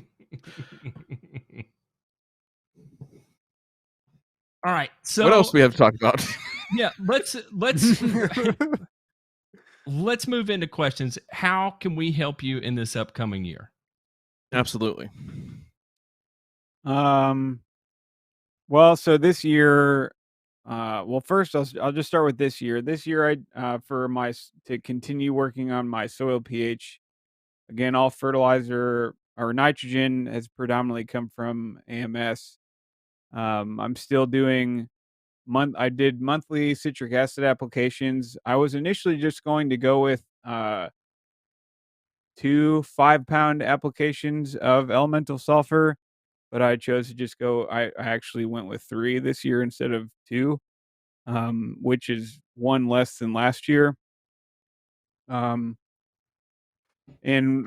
just judging by my conversation with you, Matt, at the beginning of the year, you had said that 2 would have been fine, and then the citric acid by itself probably would have helped maintain where I was. So I assumed, doing a little bit more of the elemental sulfur, maybe just kind of help nudging the pH going down.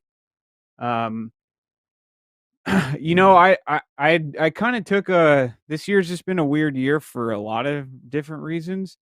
One of the things I just did this gong. I would love to, like, at some point, and I mentioned this before the show. I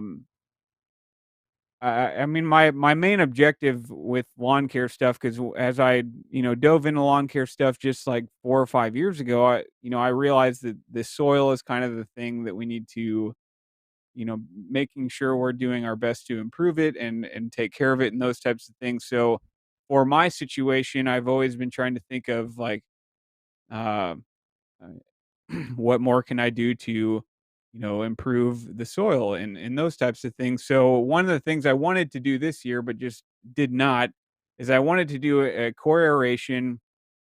Even though it's a tall cut lawn, I wanted to remove those cores and actually do a top dress with like an 80-20 mix with sand to help with drainage, and just add more, compost type mix into the soil just to help things that way. I don't know if that would help. I would assume it would.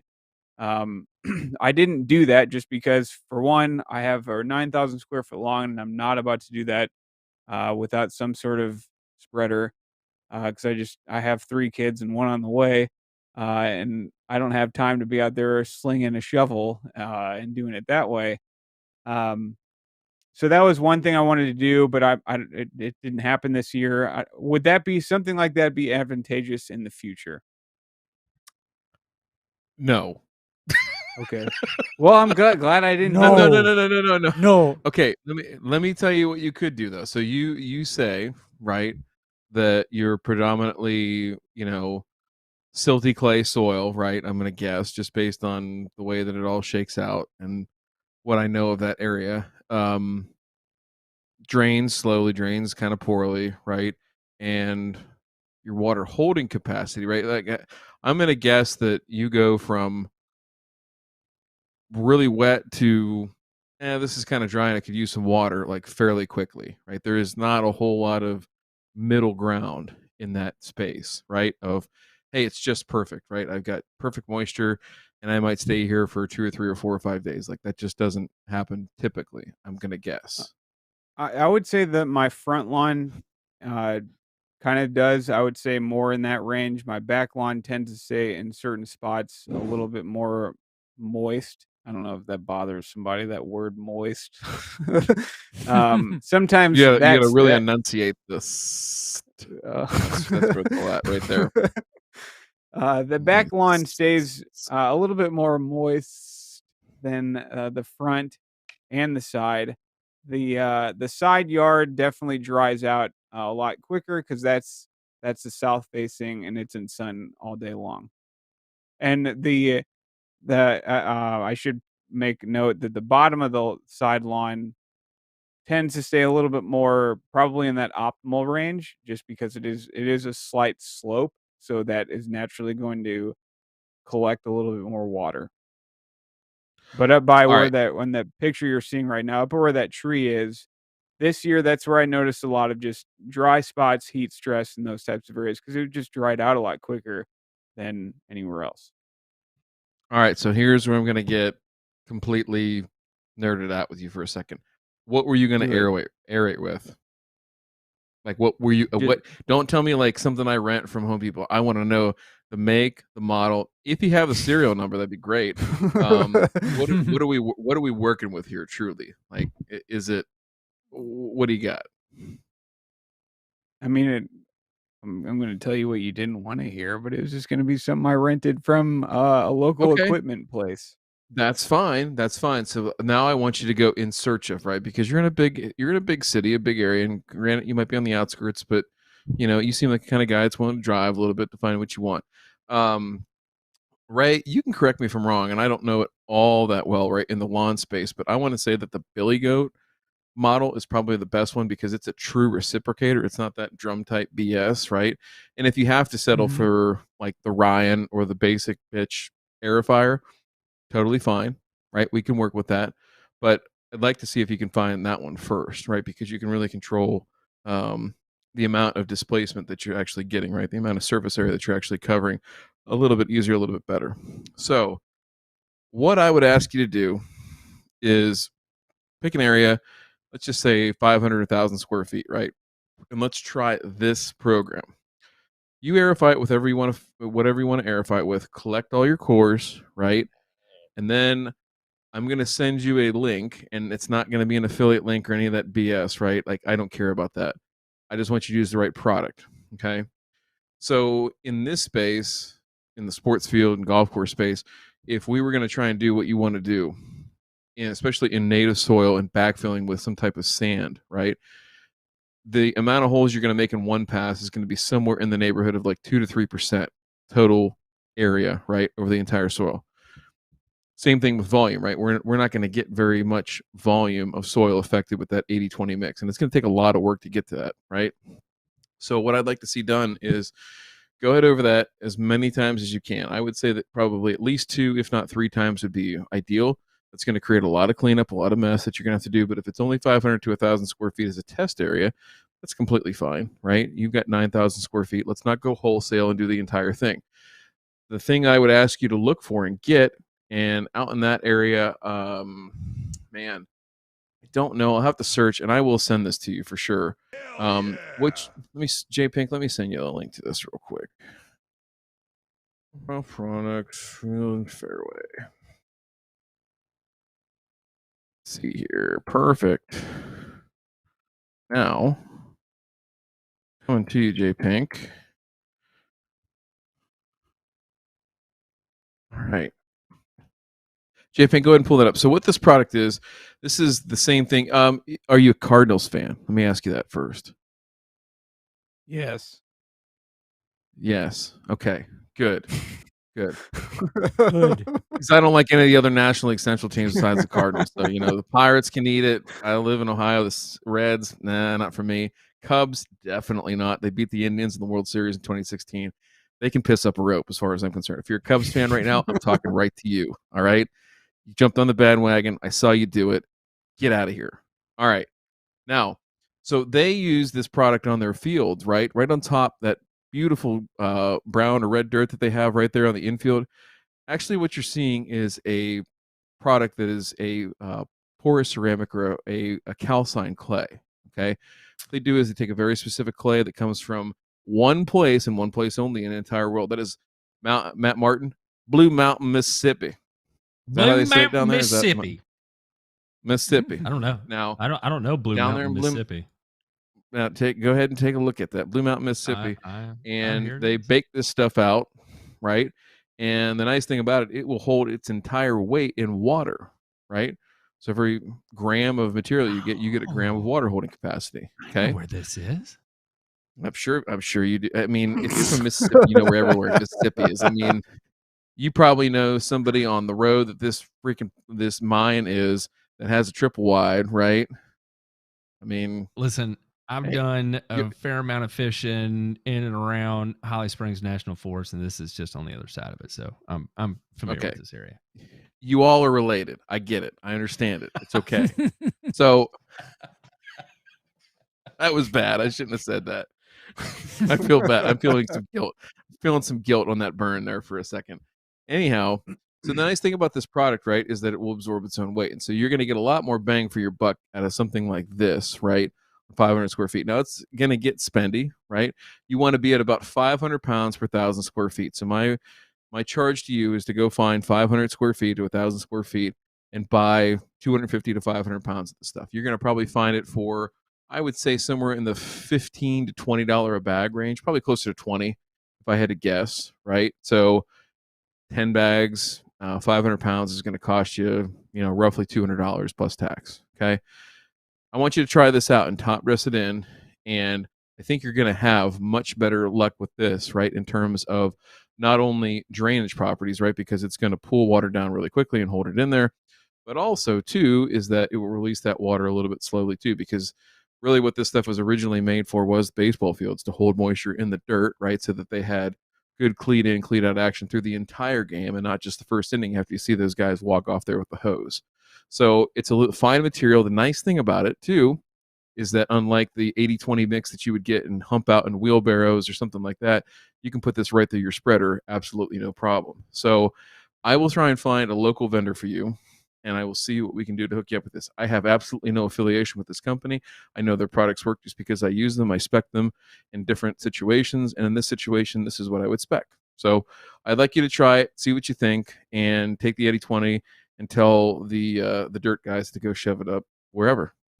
No, and so I really didn't know where it because honestly, like I said, I'm a stay-at-home dad, so this year was kind of I honestly was just doing a little bit. I wasn't going over the top with applying a bunch of things or anything like that, but I didn't know where to take the lawn year by year. I didn't know should I just keep doing the stuff with the elemental sulfur and citric acid, keep testing year by year to see how that's changing. But I guess my dream would be to I'd love to maybe do a full renovation on a part of the lawn and do a really good turf type tall fescue because I don't have time to do any sort of real mowing or anything like that. But I'd love to do some really good turf type tall fescue because there is in my lawn, there is some Kentucky bluegrass, there is some random fine fescue in areas. It's kind of just a hodgepodge of different things. I mean, it looks great. Don't get me wrong. I like what it looks like, but I've always been wondering, like, what am I going to do next to keep, improving things or go to that, another level, if you want to call it that. So that's just the whole top dressing thing was just something I thought of. I didn't know if that was the greatest idea. No, and that's why I think it's good to put out just a test pot, right? There's no reason on 9,000 square feet to go wholesale and, stick your whatever all up in crazy, right? There's no reason for that. So, just a tip, just a little bit, right? Well, so since we just moved in at the end of, or basically at the beginning of 2020, I wasn't planning on doing any sort of major renovations at all until I kind of learned the area and figured out what the lawn was like and what the soil was like and stuff like that. And I'm glad I didn't try to do any sort of renovations after seeing my soil test and all that kind of stuff, because I think I would have just run into a ton of problems that I would definitely have no idea what to do with. Um, so I don't know. I sometimes I throw it tossed by my wife like, "Hey, what'd you think about me killing off the side of the lawn and putting some really sweet, like really good tall fescue down to make it just like one uniform part?" And she's like, "Well, it just is a lot of work and stuff like that." So, um, I don't know. Next year might be something in the fall I might try to do something like that, because we're starting to get some fiber run through our yard at that point in time, so it might get torn up, so it may be a good time to do something like that. I don't know. I honestly, my question for you guys would be like, what do you think as far as continuing my improving the soil? Forget about like putting different grass seed down and all that kind of stuff. Continuing to improve the soil, how would do you guys continue define improving the soil? Yeah, that's a good question. I guess, like, should I continue to do the things in regards to the pH that I'm doing right now, uh, year to year, or Yes. like how long should I do that and stuff like that? Well, are you irrigating? Are you irrigating? Yes. Chances are your irrigation water is what is driving up your soil pH. So yes, you will have to continue doing that. Okay. Here's my simple. Oh, go ahead, Ray, or simple Ryan, answer. Or whoever. Yeah, here's my simple answer, Ben. You continue to maintain your pH as long as you want your grass nice and green. Because I don't look at pH management as a one-time cure. Sure. Because I wish I had that. I mean, I wish I had a 50-pound bag of something that I could tell somebody to buy that would permanently fix their pH issues, but there's no such thing. I mean, I call it maintenance. So I guess the better question would be in regards to how much of each thing, like in regards to citric acid and elemental sulfur. Like last year I did, 4 or 5 pound per 1,000 applications of elemental sulfur. This year I'm doing 3. Like, does it come at a point to where I back those off and just do maybe 2 every year rather than, like, that's kind of another thing I've thought about, is like, how heavy handed do I need to get each year to do all that? There's a chance. The data's going to tell you. Yeah. Soil testing will tell you that there's a chance that over time, you may get it down to a 6.5, and then you can just run on ammonium sulfate and then see what you look like the next year. But if you're running ammonium sulfate and you go from a 6.5 to a 7.2, then that tells you, oh, wow, okay, I need to get a little bit more aggressive. I got to add my elemental sulfur back in. Can that jump happen in just a single year? Probably not. Okay. I guess it could, yeah, and it's possible. Well, and here's what I was going to get at. The water that you irrigate the lawn with, is that domestic water, like city water, or is it like well water or something like that? You said you live on the outskirts, so I don't know how far out. Yeah, it's city water. It's the same house we use for drinking water and stuff like that.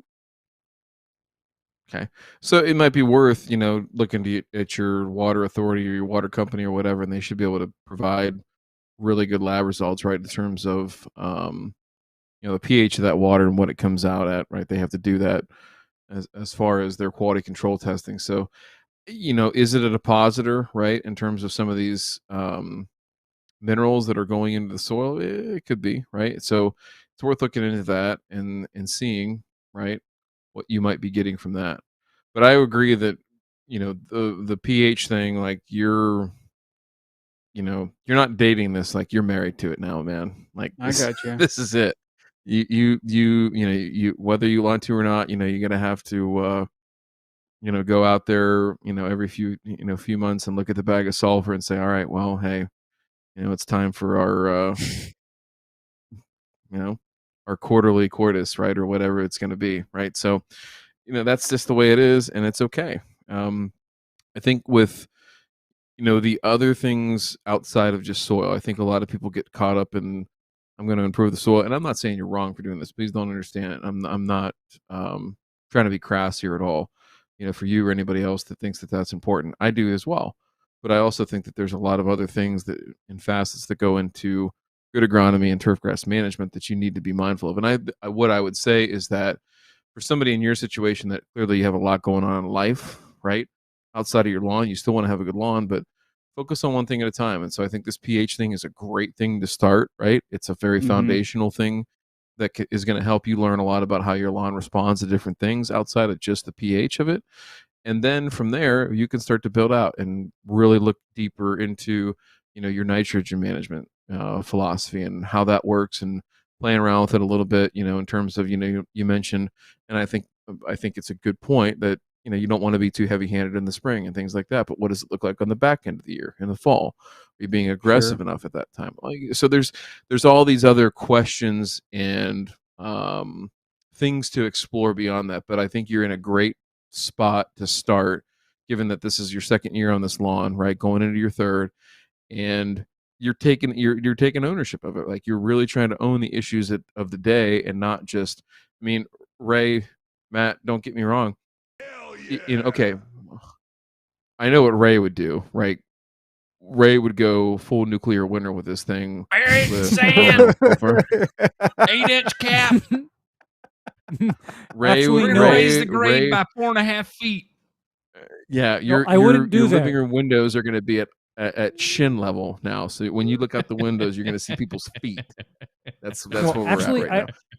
I wouldn't do that for Ben, and the reason why is because he has a different type of grass. It's at a different level of management. I mean, I get it, and that is why I keep on saying I am so damned envious of people that have cool season high cut turf. I'm a little envious. So I want to dive a little deeper into this compost thing real quick. There's no inherent problem with compost. You got to understand that the biggest benefit you're getting out of compost is going to be, one, you're applying a lower bulk density material, and two, you're actually just delivering slow release NPK, right? That's the big advantage of compost. I would say the two top biggest advantages. You can argue with me on it. All right, actually, we'll deep dive into this a little bit. Ray, what would your Ryan? What would your top three biggest advantages of applying compost be? Top three? Yeah, give me three. Jeez. I'm just curious how we all fall on the spectrum and in general. In general. Okay.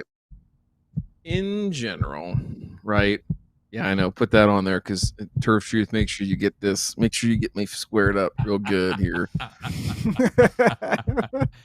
Zooming. Look at this, right? Enhance. Hey, you want to go for a mustache ride, Turf Truth? All right, here we go. All right. So, top three, right? So we can increase soil tilth, right? In theory, right? Because we're putting a lower bulk density material into what is conceivably a higher bulk density material. So, we've shown that, like, there's some really good research out of Ohio State. There's a couple of grad students that did a lot of research on this back in the 2010s, right? Early in the year. I'm going to bounce for 1 second. I've got a child issue to deal with, and then I will come back and give you my other two. Ray, you pick it up from here. Ray, give us your top 3 advantages of applying compost. If you have 3, Ray, I don't expect you to have 3. Okay. Number 1, temporary decrease in bulk density. Number 2, temporary increase in water holding capacity. And number 3, temporary addition of NP and K. And I think that's a fair assessment. And you notice how I say temporary, because compost breaks down, compost shrinks, and I try to say benefit because, think of it in terms of a benefit, because normally in the turf that I maintain, compost and any kind of excessive organic matter is normally considered an extreme detriment. Yeah, and that's where and there are certain instances where it does become a detriment, right? So when you are maintaining grasses at I use this term loosely, extreme heights of cut, but when I'm talking about, when I say extreme heights of cut, I'm saying below its genetically acceptable level, right? So if you were trying to maintain a Bermuda grass at 0.1 inches, right, the addition of organic matter can become problematic over a period of time, right?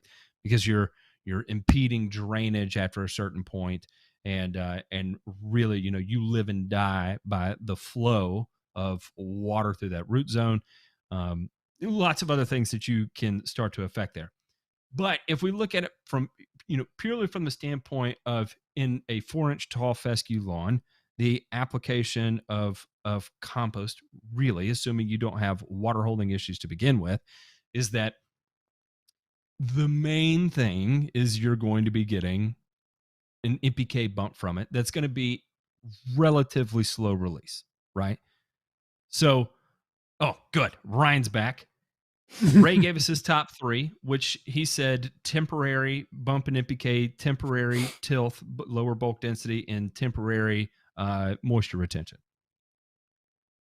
I thought he was going to say ribeye, turn up. Boobs, and I thought he was going to say ribeye, boobs, and Trident sprayers. That was my 3. Coconut shrimp. That's what I. Oh yeah, coconut shrimp. Yeah. So coconut shrimp is a detriment. It's a definite detriment. You're gonna have to spray a lot of tough actin tinactin somewhere to get rid of all that funk, all that noise. Okay, so other things here related to that. I heard you guys talk about bump of NPK and stuff like that, and the other thing here too is, Matt, Ray, what are the quality of compost sources that we generally have available to us? That's another thing, right? Because the carbon to nitrogen ratio becomes a big factor here, because there are, trust me, I've seen just around here people saying, man, y'all want some of that these are the Tennessee guys that live in Ohio, y'all want some of that compost, got it down here. Or as they say, there's a wonderful British lady who's the sports turf extension agent here in Ohio for Ohio State, and she calls it compost. And every time she says that, it's like I have a mini stroke. I had a panic attack. But she's great, and it's okay. She can say compost, and it's okay. But anyhow, carbon to nitrogen ratio. Matt, you would know a lot about this. Why don't you explain this to our dear friend Ben? Why carbon to nitrogen ratio with compost is so critical to getting it either really, really right or really wrong. Yeah, so if you get too skewed in your C to N ratio, effectively you're going to be robbing the plants of nitrogen, right? So the organic matter, if too rich in carbon, will steal nitrogen from the soil, which means it's taking it away from the plant in order to mineralize that organic matter. Does that make sense? Correct. Tell them about the football field the first time you used biochar, Matt. I've already heard a great that story. Yeah, we turned it. That was a total. That was a carbon and nitrogen issue. Yeah, and 100%. I want to kind of also interject one more thing that is something to think about when you bring in organic matter consisting of composted green matter into your property, in that if you are not careful about how good the composting process was, you run an extremely high risk of bringing in weeds, because that would be like my fourth strike against bringing in compost into a property. Is I don't want somebody to end up with different varieties of spurge. I don't want them to end up with nutsedge that they don't already have. I don't want them to end up with weed species of trees that they don't already have, just because they have 5 tons of compost spread over their property. Because, true story, Ryan, I remember dealing with a landscape that had such material brought in, and guess what my pre-emergent was for the bed areas? Oh, I'll say this. Isoxaben, just for fun and not know. SureGuard? Imazapyr? Actually, this happened in the 1990s, before we had all the real good stuff. So I had Ronstar, Surfland, and Gallery, all three together. Oxidizon. I had to do that because this person just had gnarly weeds. It was horrible. People of a certain age, Ray, will not know the immediate satisfaction you have of spraying Surfland when it looks like a can of orange spray paint has exploded all over your beds. I mean, it's a paintball fight. It's either a paintball fight or Peter North drank a whole gallon of Surfland. Yeah. You'll tip in the Model 98 right there. Autococker. Yeah, we get it. But that sounded like something else. But that speaks to the one caveat to just buying and bringing in compost, because you know why I'm so itchy about compost nowadays? Because prior to 1980, a lot of compost got fumigated. You can't do that anymore. So you started down a path there, and I almost said scabies, but then I remembered, nope, that's definitely not it. We're good. So why did I get so itchy about compost? Yeah. I had to retell the joke. Yeah. Yeah. The reason why I get itchy about it is prior to 1980, seeds in compost, specifically weed seeds, was not as much of an issue. And you know why, Matt? It wasn't an issue? Why? Methyl bromide. Okay, real quick. Methyl bromide is a fumigant that is no longer legal. Which let's real quick tell the story, right? So all the kids around can rejoice, right? This is like your grandpa telling you the story about, how they ate, yeah, exactly. Back in my day, we literally put plastic around an area that we wanted to kill, right? We had to dress up in complete full respirators, Tyvek suits, gloves, literally look like we were in the movie Outbreak with Dustin Hoffman, and we didn't know where the monkey was, right? And then we pumped gas into said plastic and killed off every MF and little living thing within what, Ray, 12 inches or so down in the soil? was at least within at least 12 inches, or alternately, if it wasn't pumped in, that stuff would come in a 1-pound steel can. And like ammo, Ray. Might as well just use a 50 cal on all those soil microbes. Yeah, well, actually, it would come in something that looked almost like a refrigerant can. Yeah. But anyway, the way that it would be used is you'd break that can open inside of a pie pan that had a needle sticking up out of it. And of course this would be underneath the plastic, and so you'd take that can, puncture the seal on the nail into that pie pan.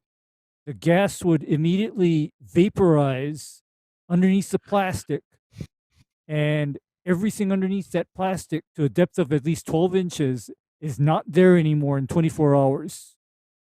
The two things I took away from this.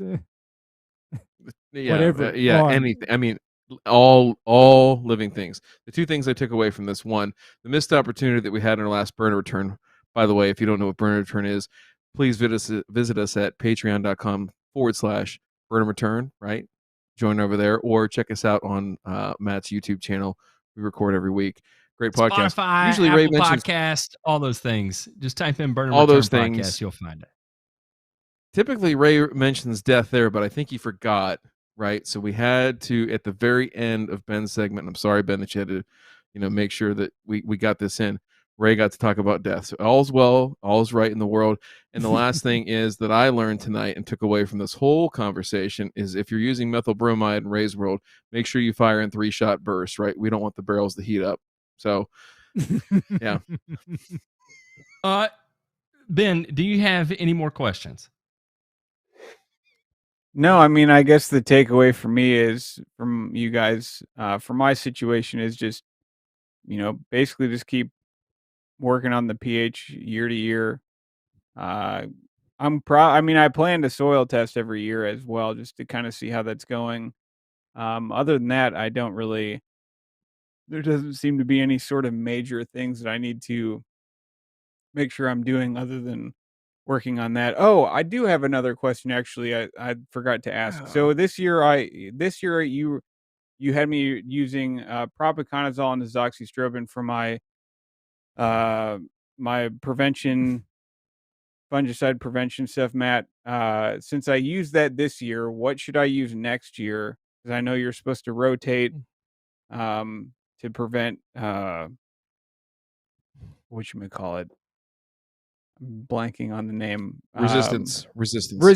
Yes, thank you, Ryan. You're welcome, sir. What would you suggest I rotate or use next year? Or all of you guys? I'm gonna do a little bit of math. Oh yeah, you got plenty of that.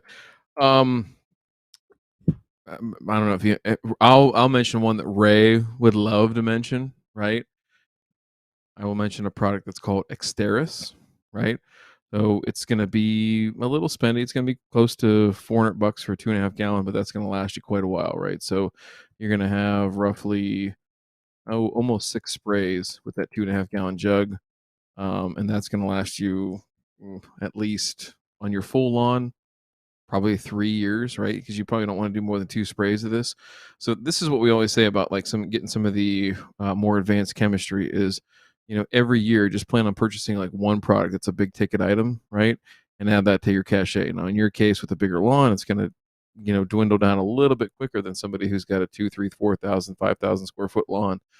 But if you really want to have a good rotation, right, of fungicides, you're going to buy some of the cheaper stuff like the propiconazole, which really isn't super expensive, right, for what it is, and then get it yourself into some of the big time name products. So I think that would be a great rotational partner off of the propiconazole and the azoxystrobin, right? You can still keep those as part of your program, and I think it's a great kind of mix of products to throw out there. A little bit heavy on the strobilurins, but I think you can live with it, right? Right? What do you think?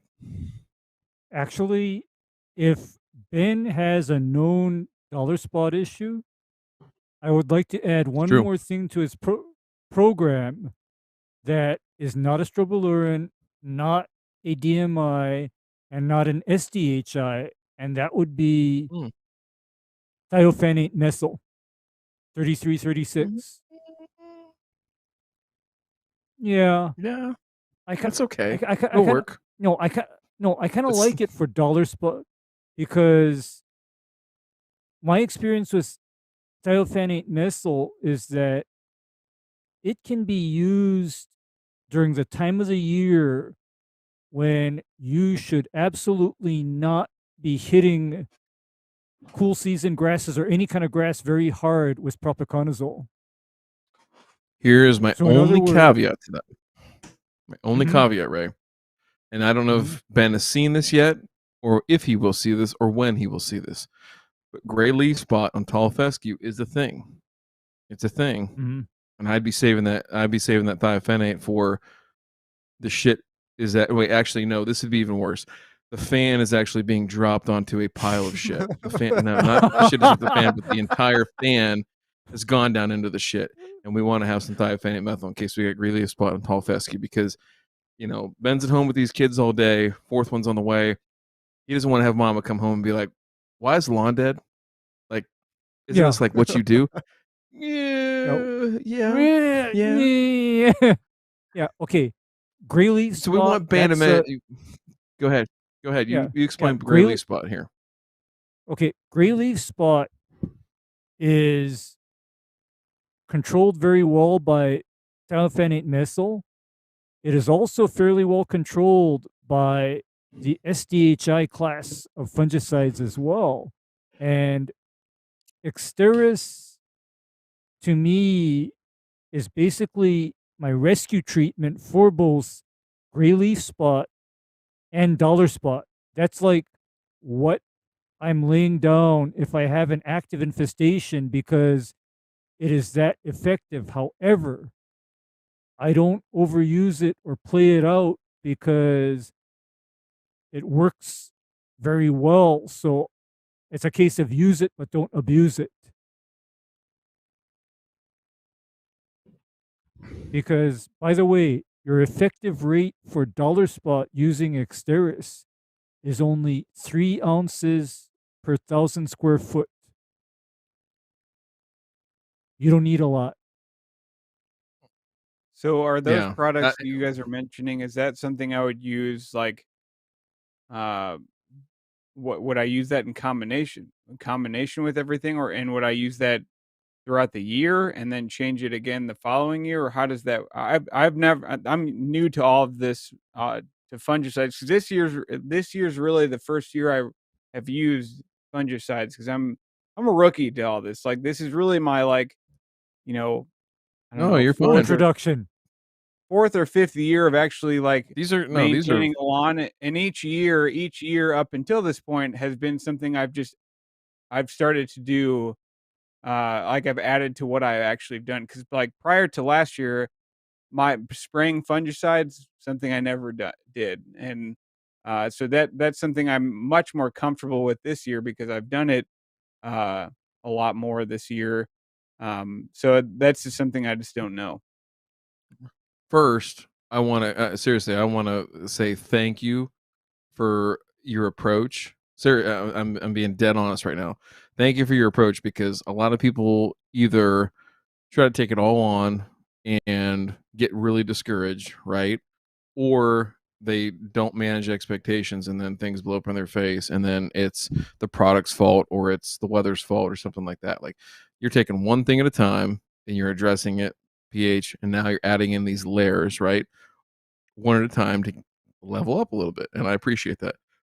So in my mind, right, this is if you still have the azoxystrobin and the propiconazole, I'd be using those, predominantly in the spring and fall in your location, just because propiconazole can get a little bit squirrely in the summertime, right, for what you're trying to do, and then using some of these other products in the summertime, right, a little bit heavy hitting chemistries, right? Not necessarily from an environmental standpoint or from a safety standpoint, but an efficacy standpoint for sure, right? These would be the times to use some of these heavy hitters. So I'm curious from Matt and Ray, I got put on the spot on the top 3. What would be, if you had these in the barn, let's just say you had Exteris, you had propiconazole and you had azoxystrobin in the barn, right? I'm going to ask you, how would you rotate those in 1 year? Number one. And number two, if you could add one more thing, and I know what Ray's going to say. He's going to say thiophenate methyl. If you could add one more thing, Matt, play contrarian here, not thiophenate methyl, what would you go by and run? Phosphite. Oh, I'd be running phosphite all day. Don't include that, because phosphite should just be in there, in my mind, and for every app, right? And not because you're low in soil potassium or some bullshit like that either. I mean, everything is covered. I'm not sure why I would need to add anything else.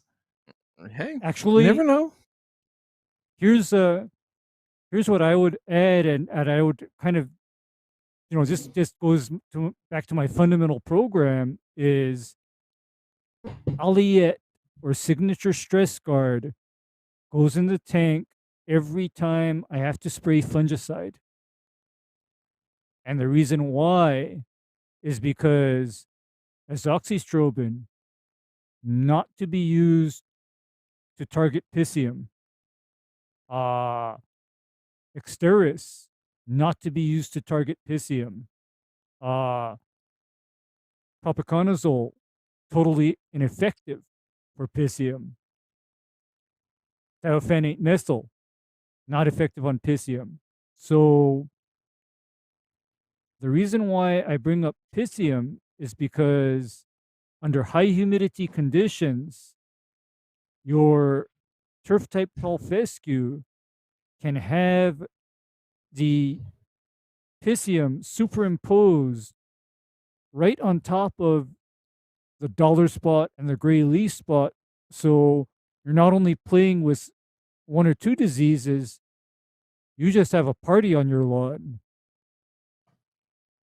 So I would be looking towards making sure that I don't get caught with my pants down in front of the entire school because I didn't plan to treat or prevent Piscium. Because typically for me, if I have disease weather, Piscium is a possibility because I normally associate disease with excessive humidity and excessive water. Am I right, Ryan? No, and especially in St. Louis and that area, right, of the Midwest, again, the armpit type weather, absolutely, right?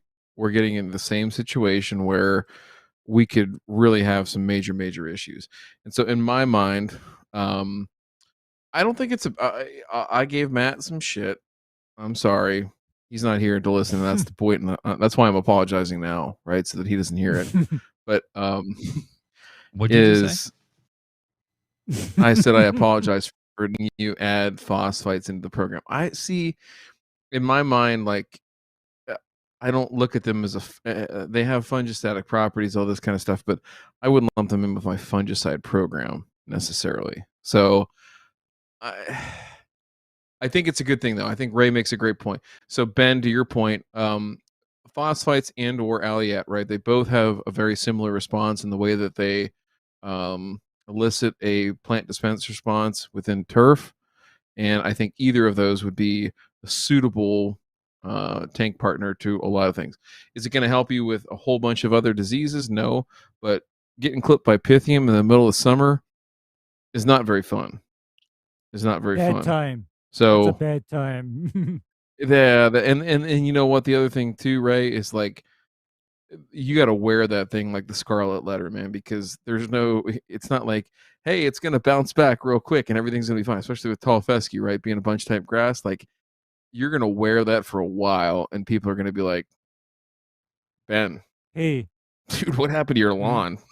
And you're going to have to be like, well, you know what, Ryan? I feel that. And do you know why I feel that? Guess what happens when one of my Zoychalons pusses out in, say, December? Hey, what do you think you get happens? yourself some paint. and you paint that. No. That's what I would do right now. No. I paint it. I have to live with that and explain that until the lawn recovers in, say, July or August. Yeah, that's no fun.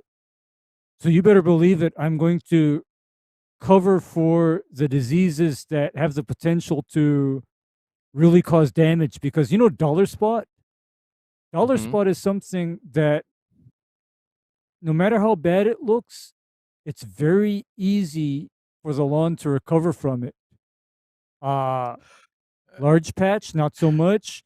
Piscium, forget it, because do you know what the name for Piscium is? The nickname for it is? What? It's called milk damping off. It's called damping off. Yeah. And and so that name just, when I hear the name damping off, I'm thinking the grass is dying and it's just turning into a slimy, rotten, sickly mess. And it's not even just could be moist too. Yeah, and it's just a rotten mess, and you just don't want to be there. And as far as Ben is concerned, you don't want to see that or have to deal with that like in the middle of summer, because I know quite well that the lawn is not going to recover, in that heat. That's not its optimal growing time. No, there's lots to go wrong there. So I think the phosphites are if you're just going to add one layer, the thing I would say as far as your compatible tank partners would be phosphite could go down with everything. Alliette, as Ray mentioned, is very similar in the way that it acts. Could go down with everything, and then you can sort of bounce back and forth. Spring and fall with your azoxystrobin and your propiconazole, and then rely on your heavy hitting chemistries, quote unquote, with Exteris or something else similar to that, right? In there. So really the only question I have now, Ray, is how long until we see a Bayer Exteris video and somebody saying to check out the affiliate links below, right? Because we're trendsetters. It's not going to happen. And you know why it's not going to happen?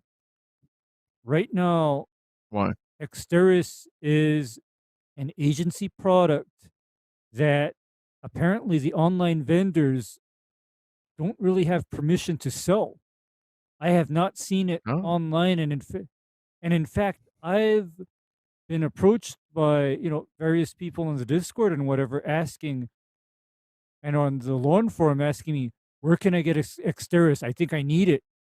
And I tell them, oh, you're going to need to go to a golf vendor, not a turf vendor, a golf vendor, because normally the only people that apply Exteris are the golf guys. People that are crazy like you and me, Ray. Yeah, exactly. People who have taken the bad acid, Ray. Yeah, exactly. So I'm just saying that in the summer months, I'd be looking at phosphites or Alliette plus 3336. Alternate that with Exteris Stress Guard and Alliette during the summer.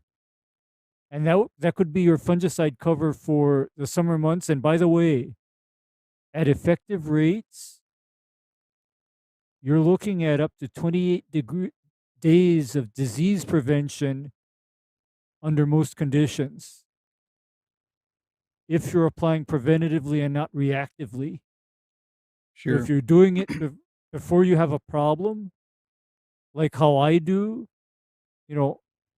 me applying something like that on a 30-day interval means that I don't deal with or explain diseases for a month.